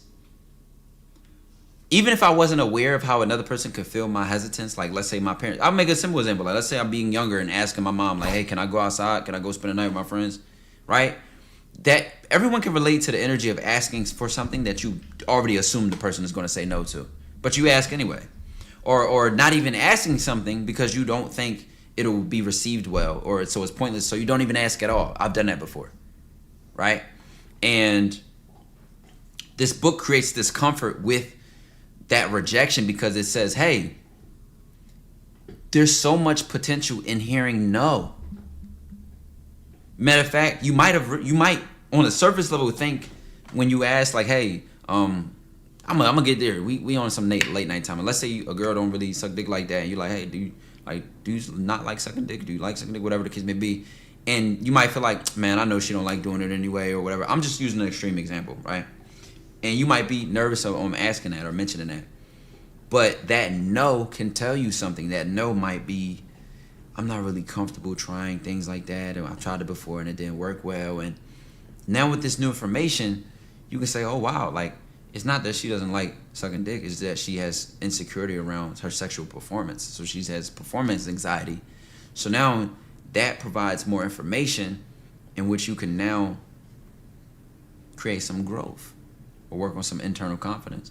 This is some deep shit. This is like some shit, like I said, this is going to be a Patreon video because I know my Patreon members will soak this up and it'd be a whole different thing because they're more prepared for information like this. But if you just genuinely listen to this is your first time, I don't even expect you to understand having sex for the ego and like, oh yeah, I mean, I got my nut off, I still cracked, versus somebody who indulges in intimacy and what the whole purpose and impact of intimacy is.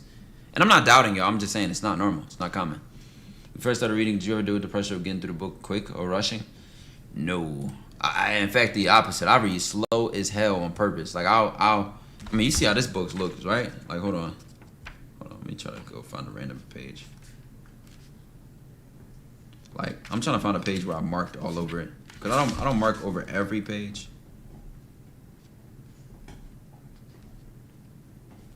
But like, I tend to write all over books, like all over them.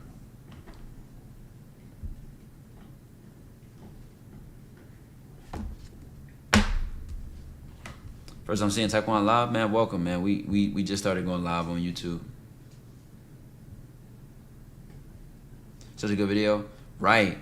But like I said, it made me feel comfortable with my authenticity more because I don't like feeling like I can't say no. I know that feeling of, I mean, even imagine, I remember being with a girl before and she would always want me to try food, right? And I would be like, no, because like I'm usually a picky eater. So like if I don't have a craving for something or a taste for something, I'm not gonna try it just because you offered it to me.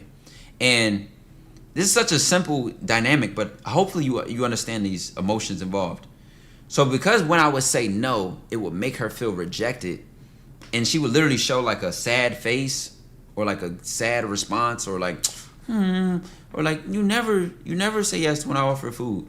And it's like, I don't have to, right? Like to feel guilt, like emotionally guilted into having to say yes, it's not a good feeling. Not to say I was dying on the inside, but you feel that ghost pressure or that peer pressure through that emotional, like, you know, through the person's emotional reaction, creating a space where you don't feel comfortable saying no because you're anticipating the negative reaction. And you could do the opposite of that. Create spaces and dynamics where a person knows that they can say no comfortably and confidently, and you won't guilt trip them into giving you the answer that you want. Because you guilt tripping them into giving the answer that you want creates so much resistance and tension that doesn't benefit the intimacy of the relationship. And I hate that feeling. I hated that feeling. Like feeling bad for saying no. And I'm reviews of the 21 Moms.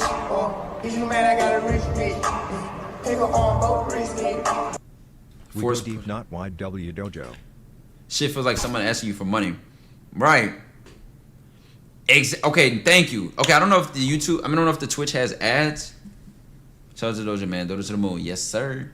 So if I didn't know how to change perspective of who you are, that could be a whole answer within itself. Where's Prince, your dog? Prince is right here. He's under my leg. He always is like under me.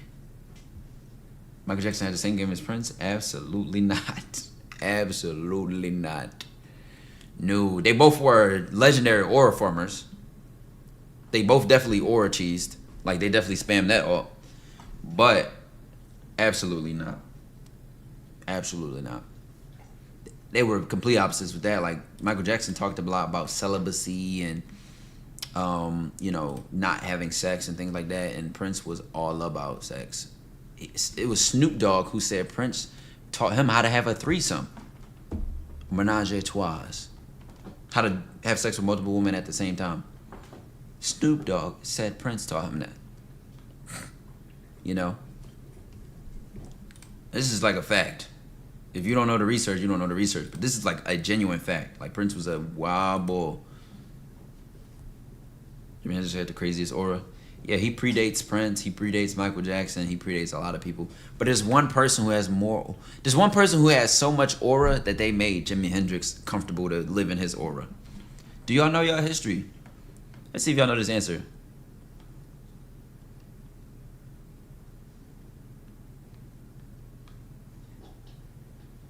Did he specify women? Absolutely, he specified women.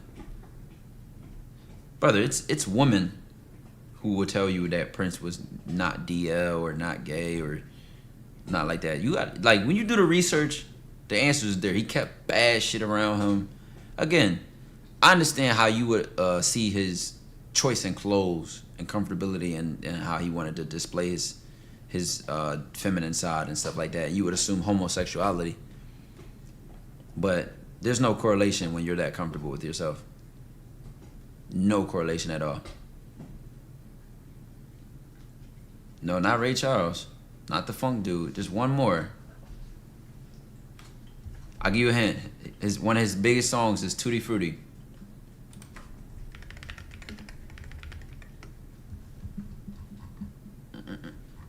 Come on, y'all gotta get this.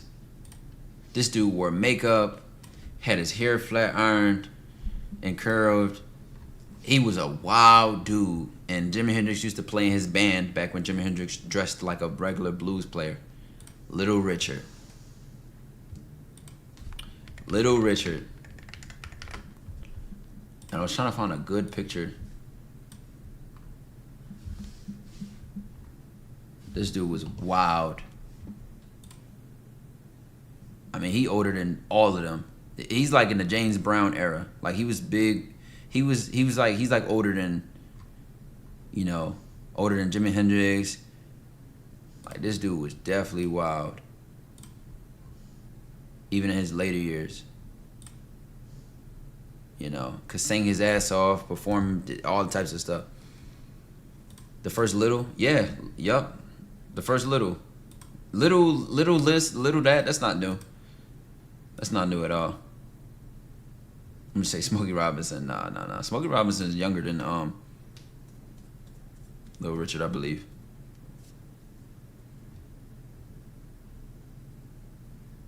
Yup, King of Rock and Roll. But many people don't know how one thing leads to another. When Jimi Hendrix was in his band, Jimi Hendrix was still like vanilla. Like, he was still a regular dressing guy. He was like shy compared to Little Richard. Rick James? Rick James is around the same time as Michael Jackson and them. They were around similar ages, I believe. At least they blew up around the same time. Rick James does not predate Prince, let alone Jimi Hendrix. Right, that's all within the same time. He's older than, I think Rick James is older than Prince and them, I think.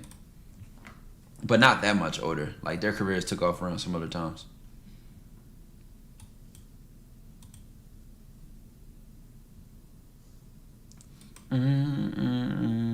If shadow work is accepting your flaws and lower self, how do you separate that old/lower identity to the newer identity? Shadow work is more than accepting that. It's realizing and being aware that it's a part of you, right? And then how do you separate that old/lower identity to the newer? You don't separate it. You don't want to. You don't. I just watched a video yesterday on how people get yin and yang wrong because of Western ideologies. Now, I don't know if you're Christian or you're Muslim or, you know, I don't mean to offend your religion when I say this, but there's more than one ideology and more theology and religion in the world, as you definitely know.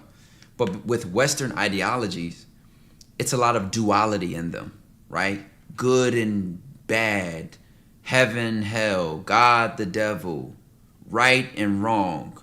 That's duality. That's two things, right? Dual, right?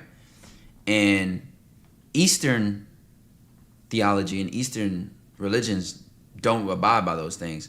So when yin and yang, like a concept like yin and yang, that little circle with the black and white spiral thing, it came in Western ideology, and we looked at it as like the battle between good and evil, light and dark, right? That's duality. But the original point of it was not duality. Yin is yang, right? It was referred to as night and day. And that, you know, and the guy was talking about how people always think balance is a goal, right? I balance, my life is balanced. I have a work-life balance. In Eastern ideology, balance is not a thing. Like, there's no such thing as balance, right? Things are what they are. Fall is not, you know, he said, I'm gonna quote him. He said, in the deepest winter is the seeds for spring. Rest is not a failure of work. And we oftentimes look at like, oh, I'm resting, I'm not doing enough, I'm not working hard enough. But there's different seasons, right?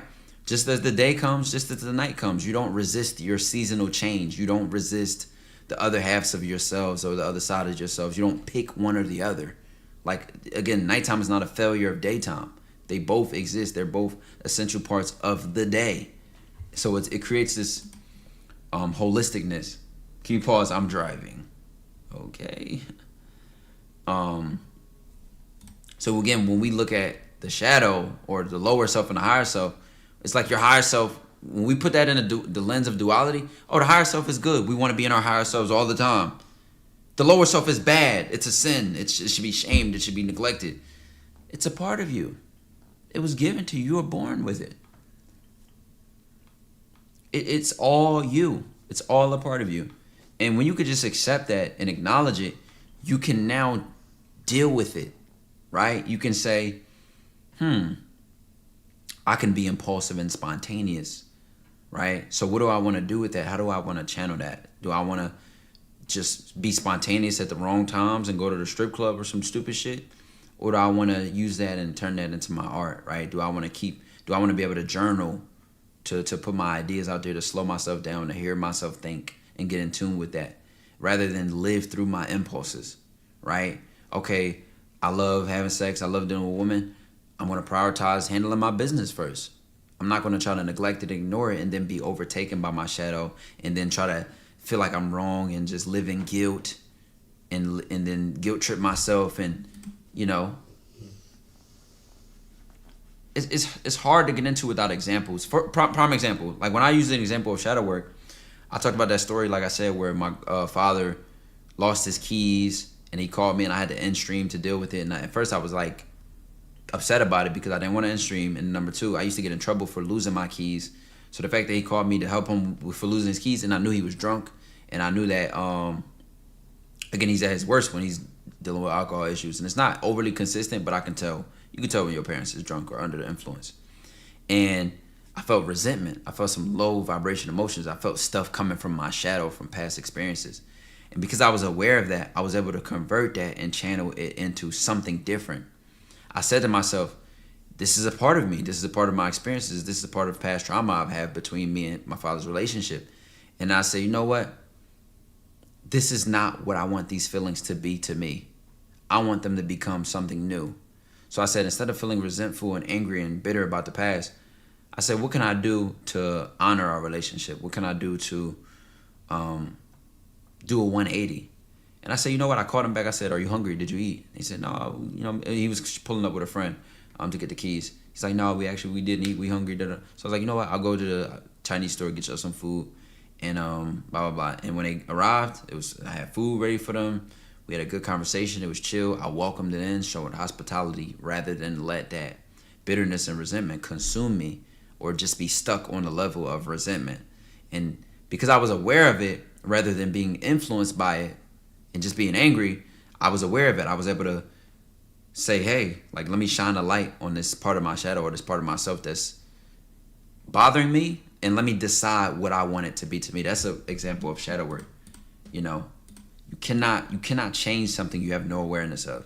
You cannot mold it and convert it. Again, alchemy. It's going to be a huge concept for the next arc I have for the dojo is alchemy, emotional alchemy. converting one emotion to another, one thought to another. Because it's not realistic that you get rid of something. You don't just get rid of things. They don't just disappear. Emotions don't disappear. Feelings don't disappear. Insecurity doesn't disappear. Laziness doesn't disappear. Right? You learn to convert it. You know, and it was even this book. Hold on, let me pull up a moment in this book. I just remembered a really good ass chapter in this book. Because this book mentions emotional alchemy. Hold on. Watch this.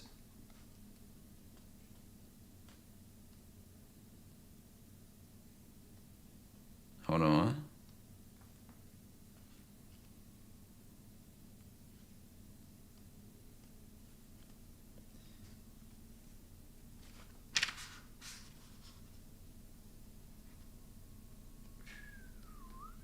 Watch. When I found this, I can't remember how long ago.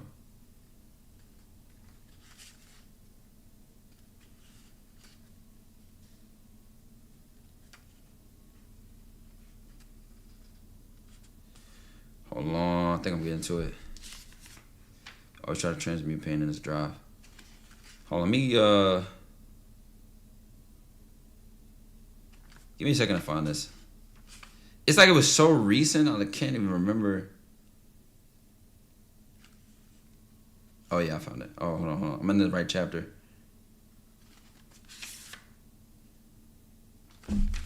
This chapter is called Emotional Alchemy, the Power of Rage. But she talked about other emotions.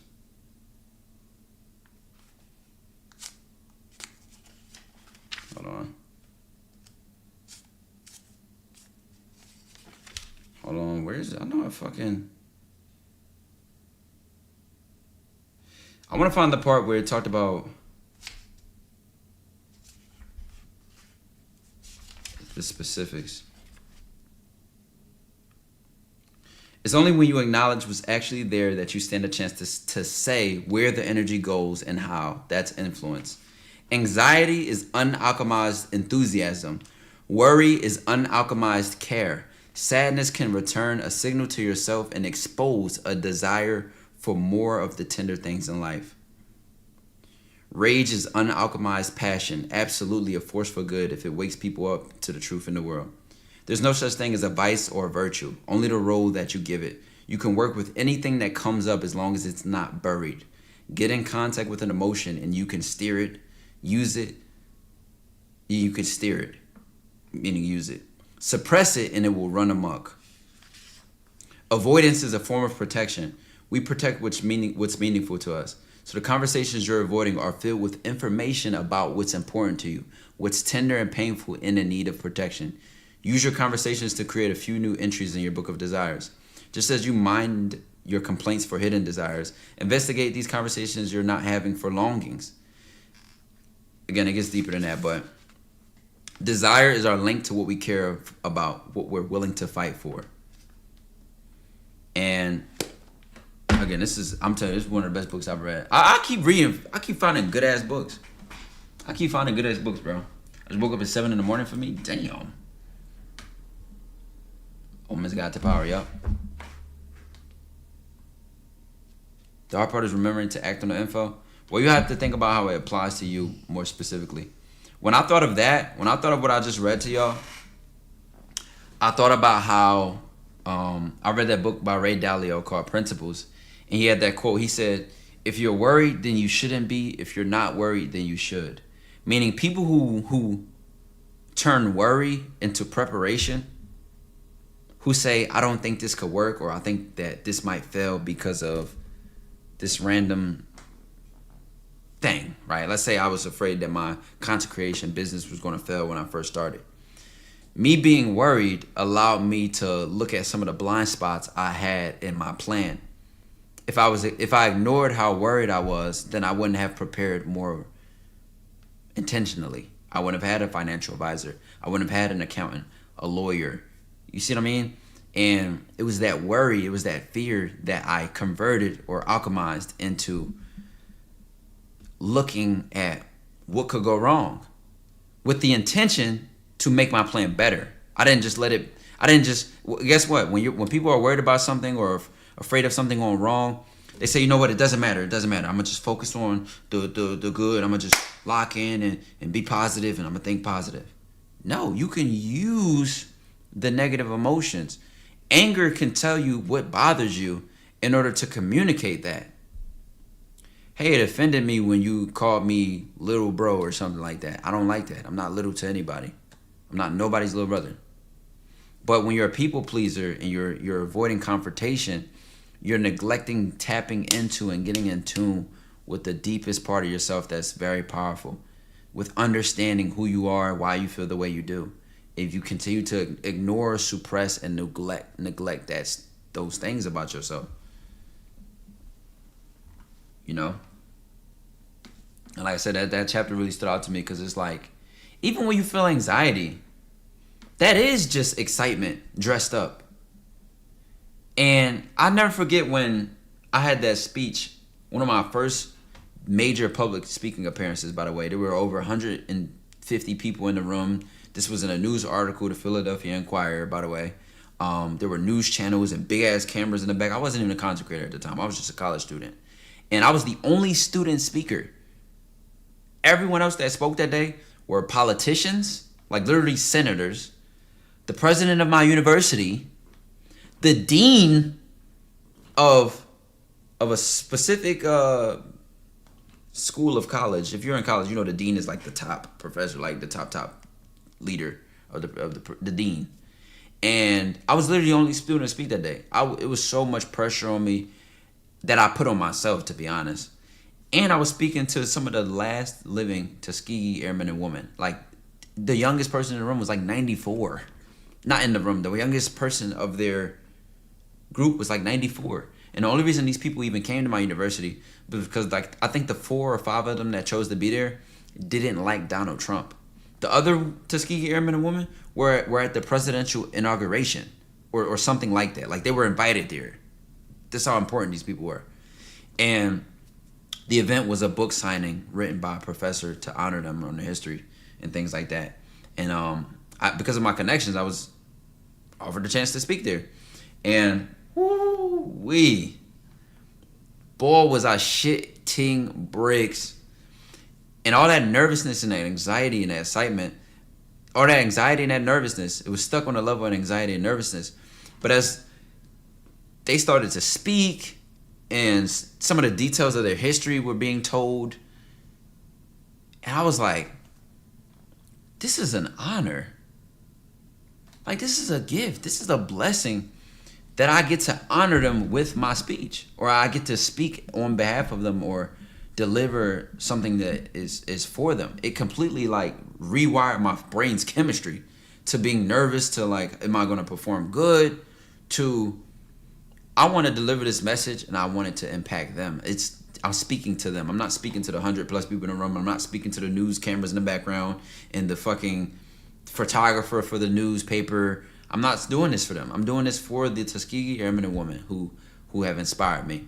And when I connected with that excitement, instead of leaving it in a place of anxiety, but taking it to a place of excitement and a place of honor, the whole emotion changed in my body. Like, I just felt much more, I literally hit flow state. Like, I just felt so comfortable rather than nervous speaking and having to do that moment.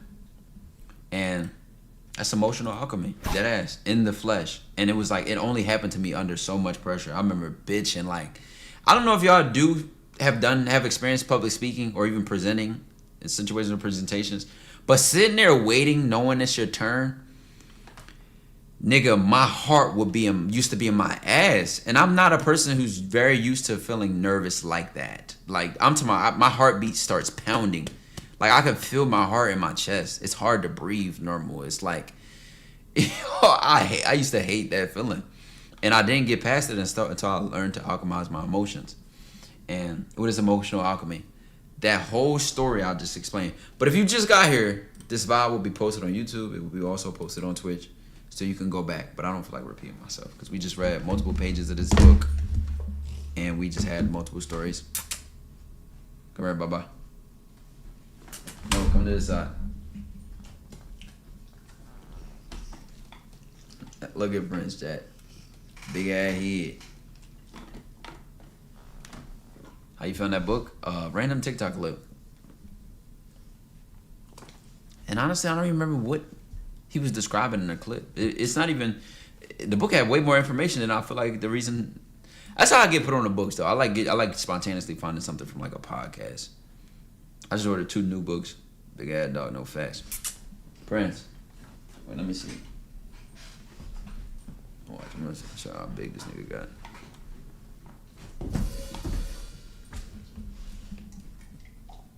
You can't even really see. Turn sideways. Like over there. Like over there. Come here. I got no pets right now. Damn.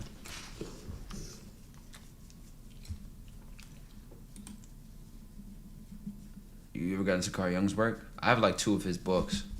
I need to read them though. His books are way shorter than I thought they were. I got a deep question. Can you please do Discord? Well, you guys in the chat. We should do Discord soon. What's this book called again? Do I need to show it? We could do more reading on stream. I love reading good information. That's the only way I could read, chat. I'm telling you, I don't think I would read unless I was learning. I'm sorry. Like, and that's no disrespect to like Harry Potter and shit like that.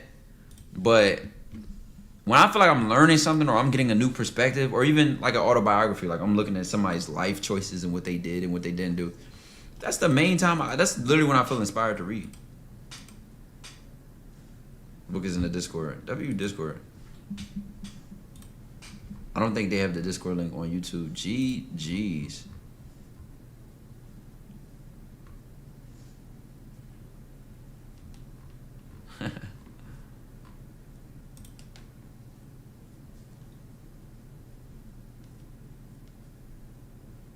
Why are they... Yo, I swear I look at Discord Gen Chat, I'm about to lose my mind. Y'all are such trolls. Would you say that feeling made it effective for you to lock in? Yeah, honestly. Anxiety is so rich. It's rich in energy. Do you know what it feels like to be depressed and not care about anything? So when you think about anxiety, when you think about being nervous, that's like a battery. It's like electricity. That shit is high energy. And if you can convert that energy into ideas or even being mad, being angry about something, being offended, that's energy. Because if you didn't care, you would feel nothing, right? You can't do nothing with feeling nothing. So all of your charged emotions and reactions with intention, ooh, they're the biggest grounds for progress and change. Honestly, there would be no... my first YouTube video, this is ironic. My first YouTube video ever, the Aiden Ross reaction, the first Simper Pimp, which created the career of Taekwondo, was because my homies sent me a reaction. And I remember seeing them E-dates. Like, back then they were, like, new. New to me, at least. And I was like, this nigga is so bad on this one-on-one date with this girl. I have to react to this shit right now. I couldn't. Like, he sent me the video because he was, like, a huge fan of Aiden Ross at the time. And I was, like, watching it on my phone. And I was like, the fuck? This shit pissing me off. And it was because of that I made my whole goal to help niggas with their game and be good with women. Prior to that, I used to just do that for my IRLs. Like, I was the homie, like, I'd take my homie phone and text a girl for him. Or if it was a group of girls, I'd walk up to the group of girls by myself and then, like, point at my homies. Not to say my homies are slouches or something like that, but I don't know, they're just kind of like a point guard.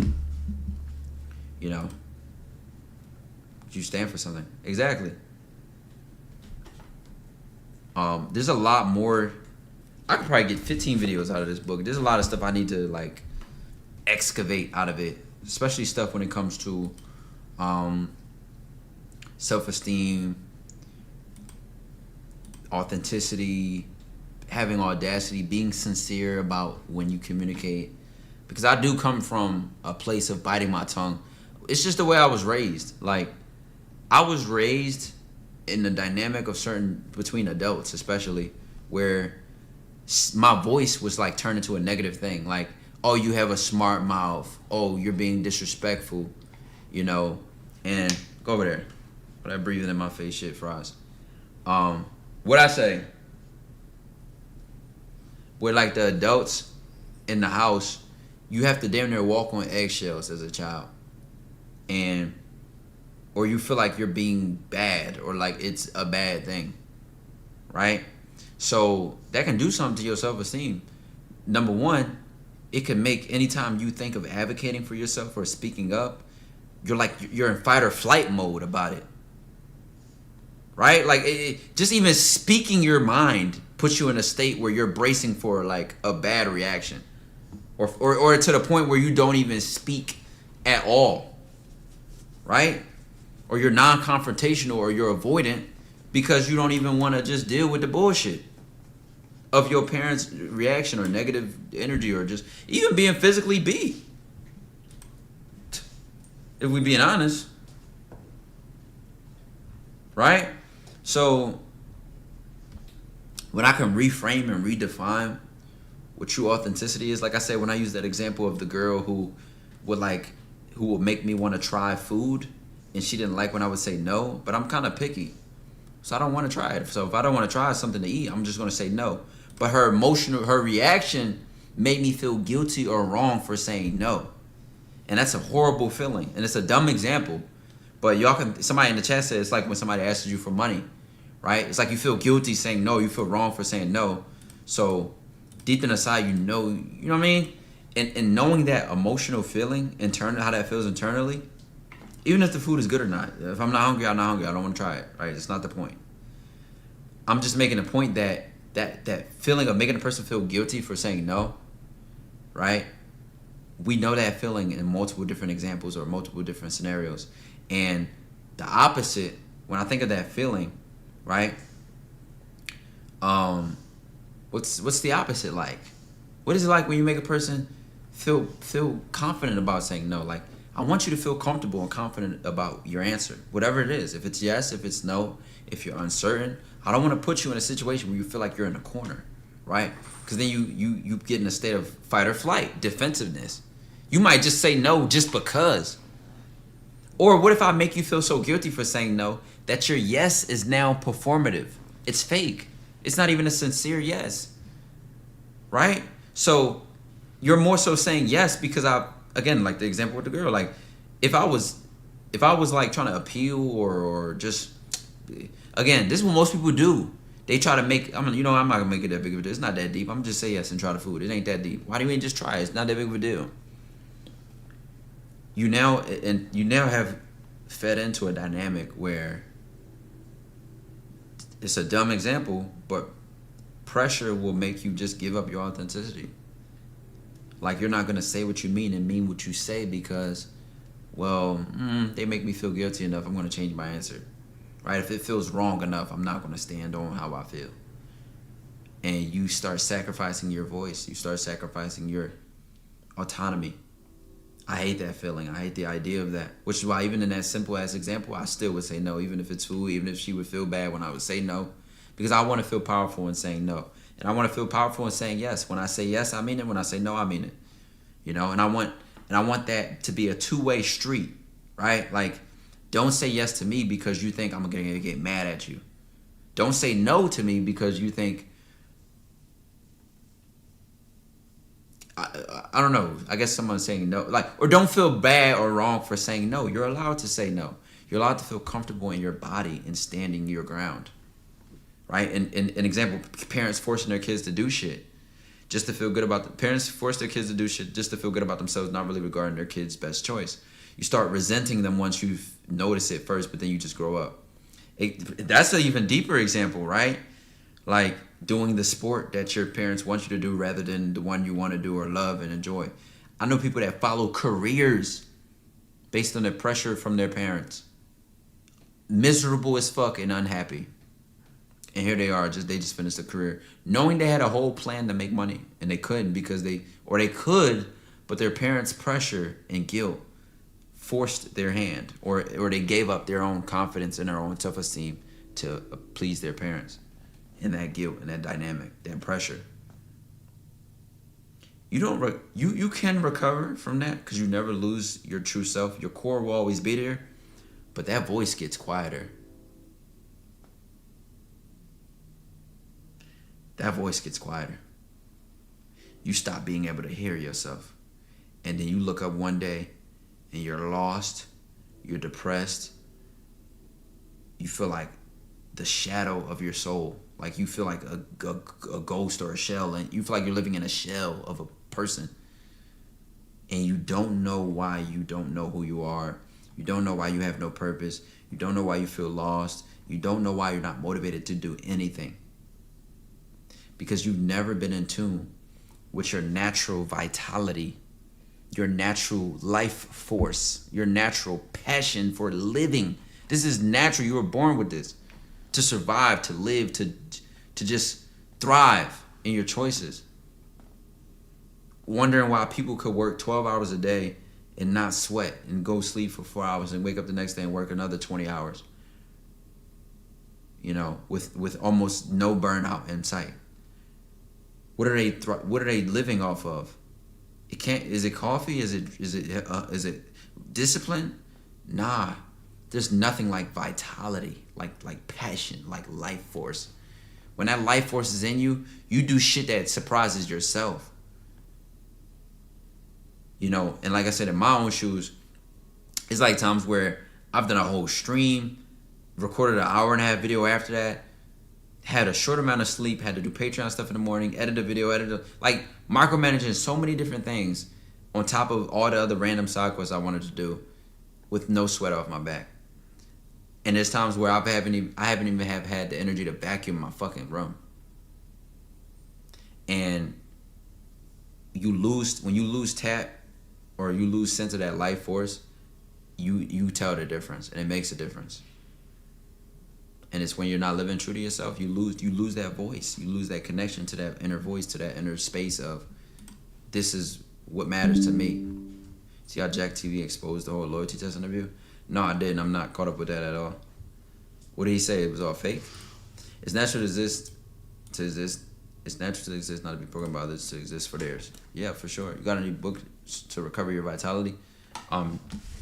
This is a good one. Secrets of the Millionaire Mind is a good one. But you want to start being able to read the book of you, right? I'm not trying to sound deep. What I mean by the book of you, meaning start learning to hear yourself. What bothers me? What do I even care about? What do I stand for? What matters to me? Like, ask these questions. Like, start thinking back to situations where you got mad, where you got sad, where you were worried, and why. Figure out why. Like, dissect that. Because underneath that is where your vitality is at. Right? Like, because no matter how depressed I was, there were still things that were beneath my expectations. Still things I felt were beneath me. Still things I had the dignity not to do. Right?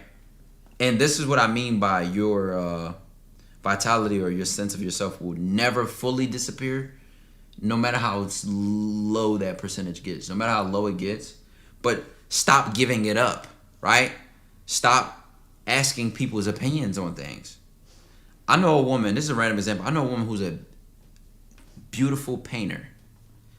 And she was in her close friends talking about, this painting feels like it's missing something. What do you guys think I should add? What? Joseph, I appreciate the 8 months. Love you, Ty. God bless you, my brother. This is such a random example to me. Because it's like, well, why wouldn't I take constructive criticism? Why wouldn't I take people's inputs? Yeah. Every time you use them to validate, instead of using your own compass, okay, yes, you feel like something's missing. Why not sit there, stare at it long enough and be bored and say, what is it? And then experiment and try something and then hate it and try again. Like, at least when you're diving into that direction, you're tuning your radio station to you, connecting with you. But if you outsource it to another person, you just gave it up. Prime example, the opposite of this, you look at somebody like Michael Jackson, who fought tooth and nail for the way he wanted songs to sound.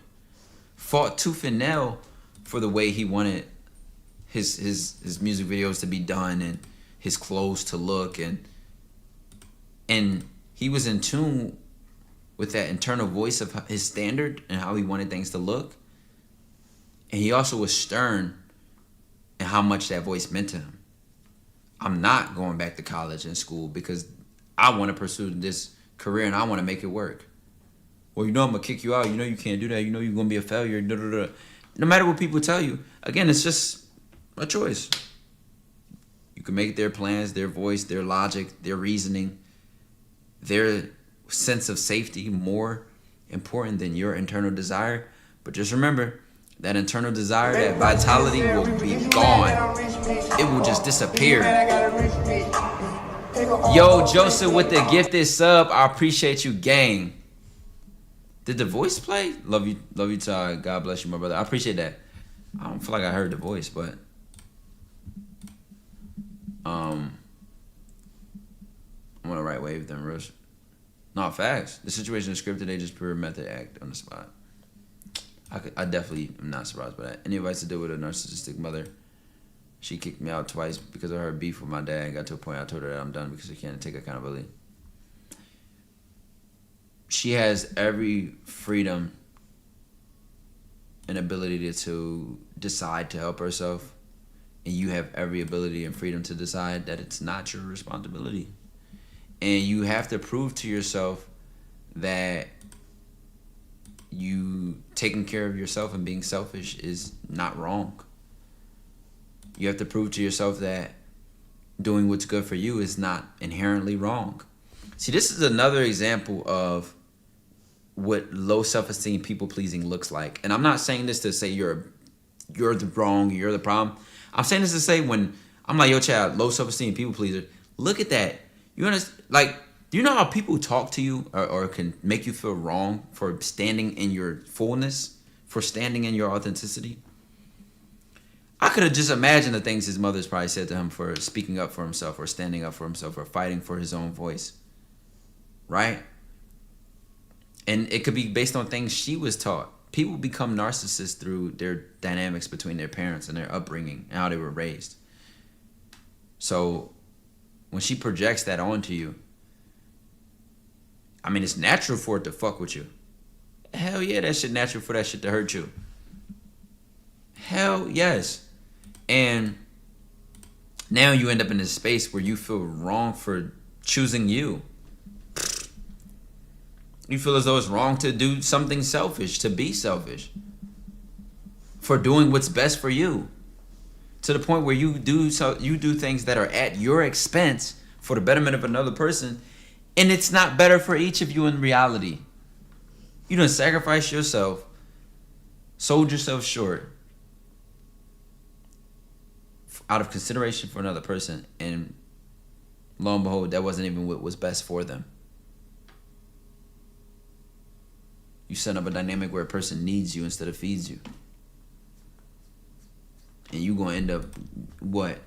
Depleted, drained. You ain't even gonna know why. Excuse me. You ain't even gonna know why.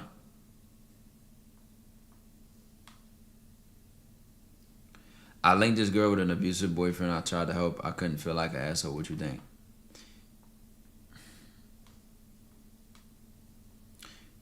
If she's choosing to stay with somebody that's physically abusive, what do you mean you tried to help? She keeps going back to that. Now, financial dependency and things like that are a bit more extreme. That's a little bit deeper,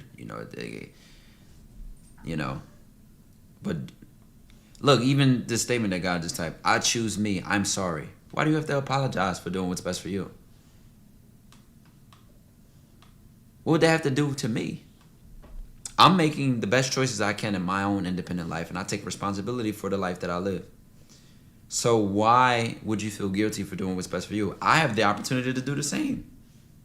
And honestly, what's good for the goose is good for the gander. If it's best for you, it can never be bad for me, right? Because maybe I'll see you glow up or do better and feel motivated, right?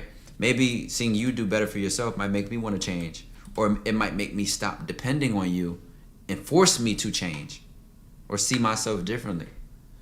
Who knows how you being selfish could change and impact other people around you for the better? Instead of being apologetic. Apologize for what? You're not doing it.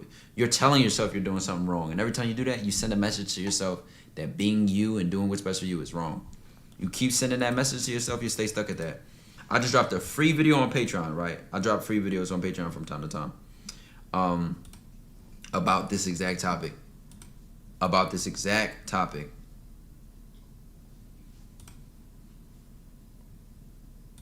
I heard being a neurosurgeon, what made you want to change from that? YouTube came in and started paying a lot of money. To be honest, I've made more money in a year than I would have made in 2 years being a neurosurgeon. To be quite frank. I mean, the money is better, but this is also, it achieves the same purpose. Like, I just wanted to be an influential role model for dudes who grew up like I did. And being a neurosurgeon would have gave me credibility to do that, to go back to the hood, do giveaways, show the kids that, hey, yo, you could be something. You don't gotta just be what you see. You could be other things, right? And I wanted to do that because I couldn't name one lawyer, one doctor, one firefighter, one police. I couldn't name nobody with these careers growing up. Nobody. So I wanted to embody that career to say, hey, like, I came from the same shit y'all came from, and this is what I was able to do. Because I thought it would have changed the self-esteem and the self-perception of like people I grew up around and stuff like that. But when content came around and kept blowing up, I was able to do that and had that type of impact more directly. Somebody said in the chat earlier, because the YouTube thing, the display was delayed. Somebody said, is this a live? Is this a live of a live, or is this live? Yo, that is hilarious. She told me she should have aborted me and denied it later. I haven't talked to a lot of my family members. They think I betrayed them. However, I'm just pushing my career and don't want to go back to her. You know what's funny? When you have people that love you genuinely, they never respond to your selfishness the way you would think they would. And honestly, as a person who used to people please and used to be so considerate of others, it doesn't surprise me because I expect that I deserve to do what's best for me. But it used to be like, wow, like that feels awfully good. For example, you know, when I moved out of the state to go chase my career or pursue what I thought was like expanding my career and my connections, I left my family and stuff like that. And some of the support I've gotten from like my stepmother, who has always been supporting my entrepreneurship and doing what I think is best. Even though I was leaving my siblings, I was leaving my family, like just all that stuff. It was like encouragement. I was like, you know what? Damn right. I'm doing what I'm supposed to be doing. I'm young. My career booming. Like, meanwhile, it's people that won't leave their hometown or their home city. Well, my family's here. Well, you know, my such and such growing up, and you know, it's easy ways to like talk yourself out of doing what's best for you. But stream is better than sleep. I'm actually about to end. I'm about to end right now. I wanted to address some last things, but yeah, this was a late stream, chat. I don't like streaming. Fuck it. I was gonna say I don't like streaming this late, but still was a banger stream in my opinion. I love y'all. Dojo to the moon, to Saturn, and we're leaving the solar system. The limbs won't even know we exist. You dig.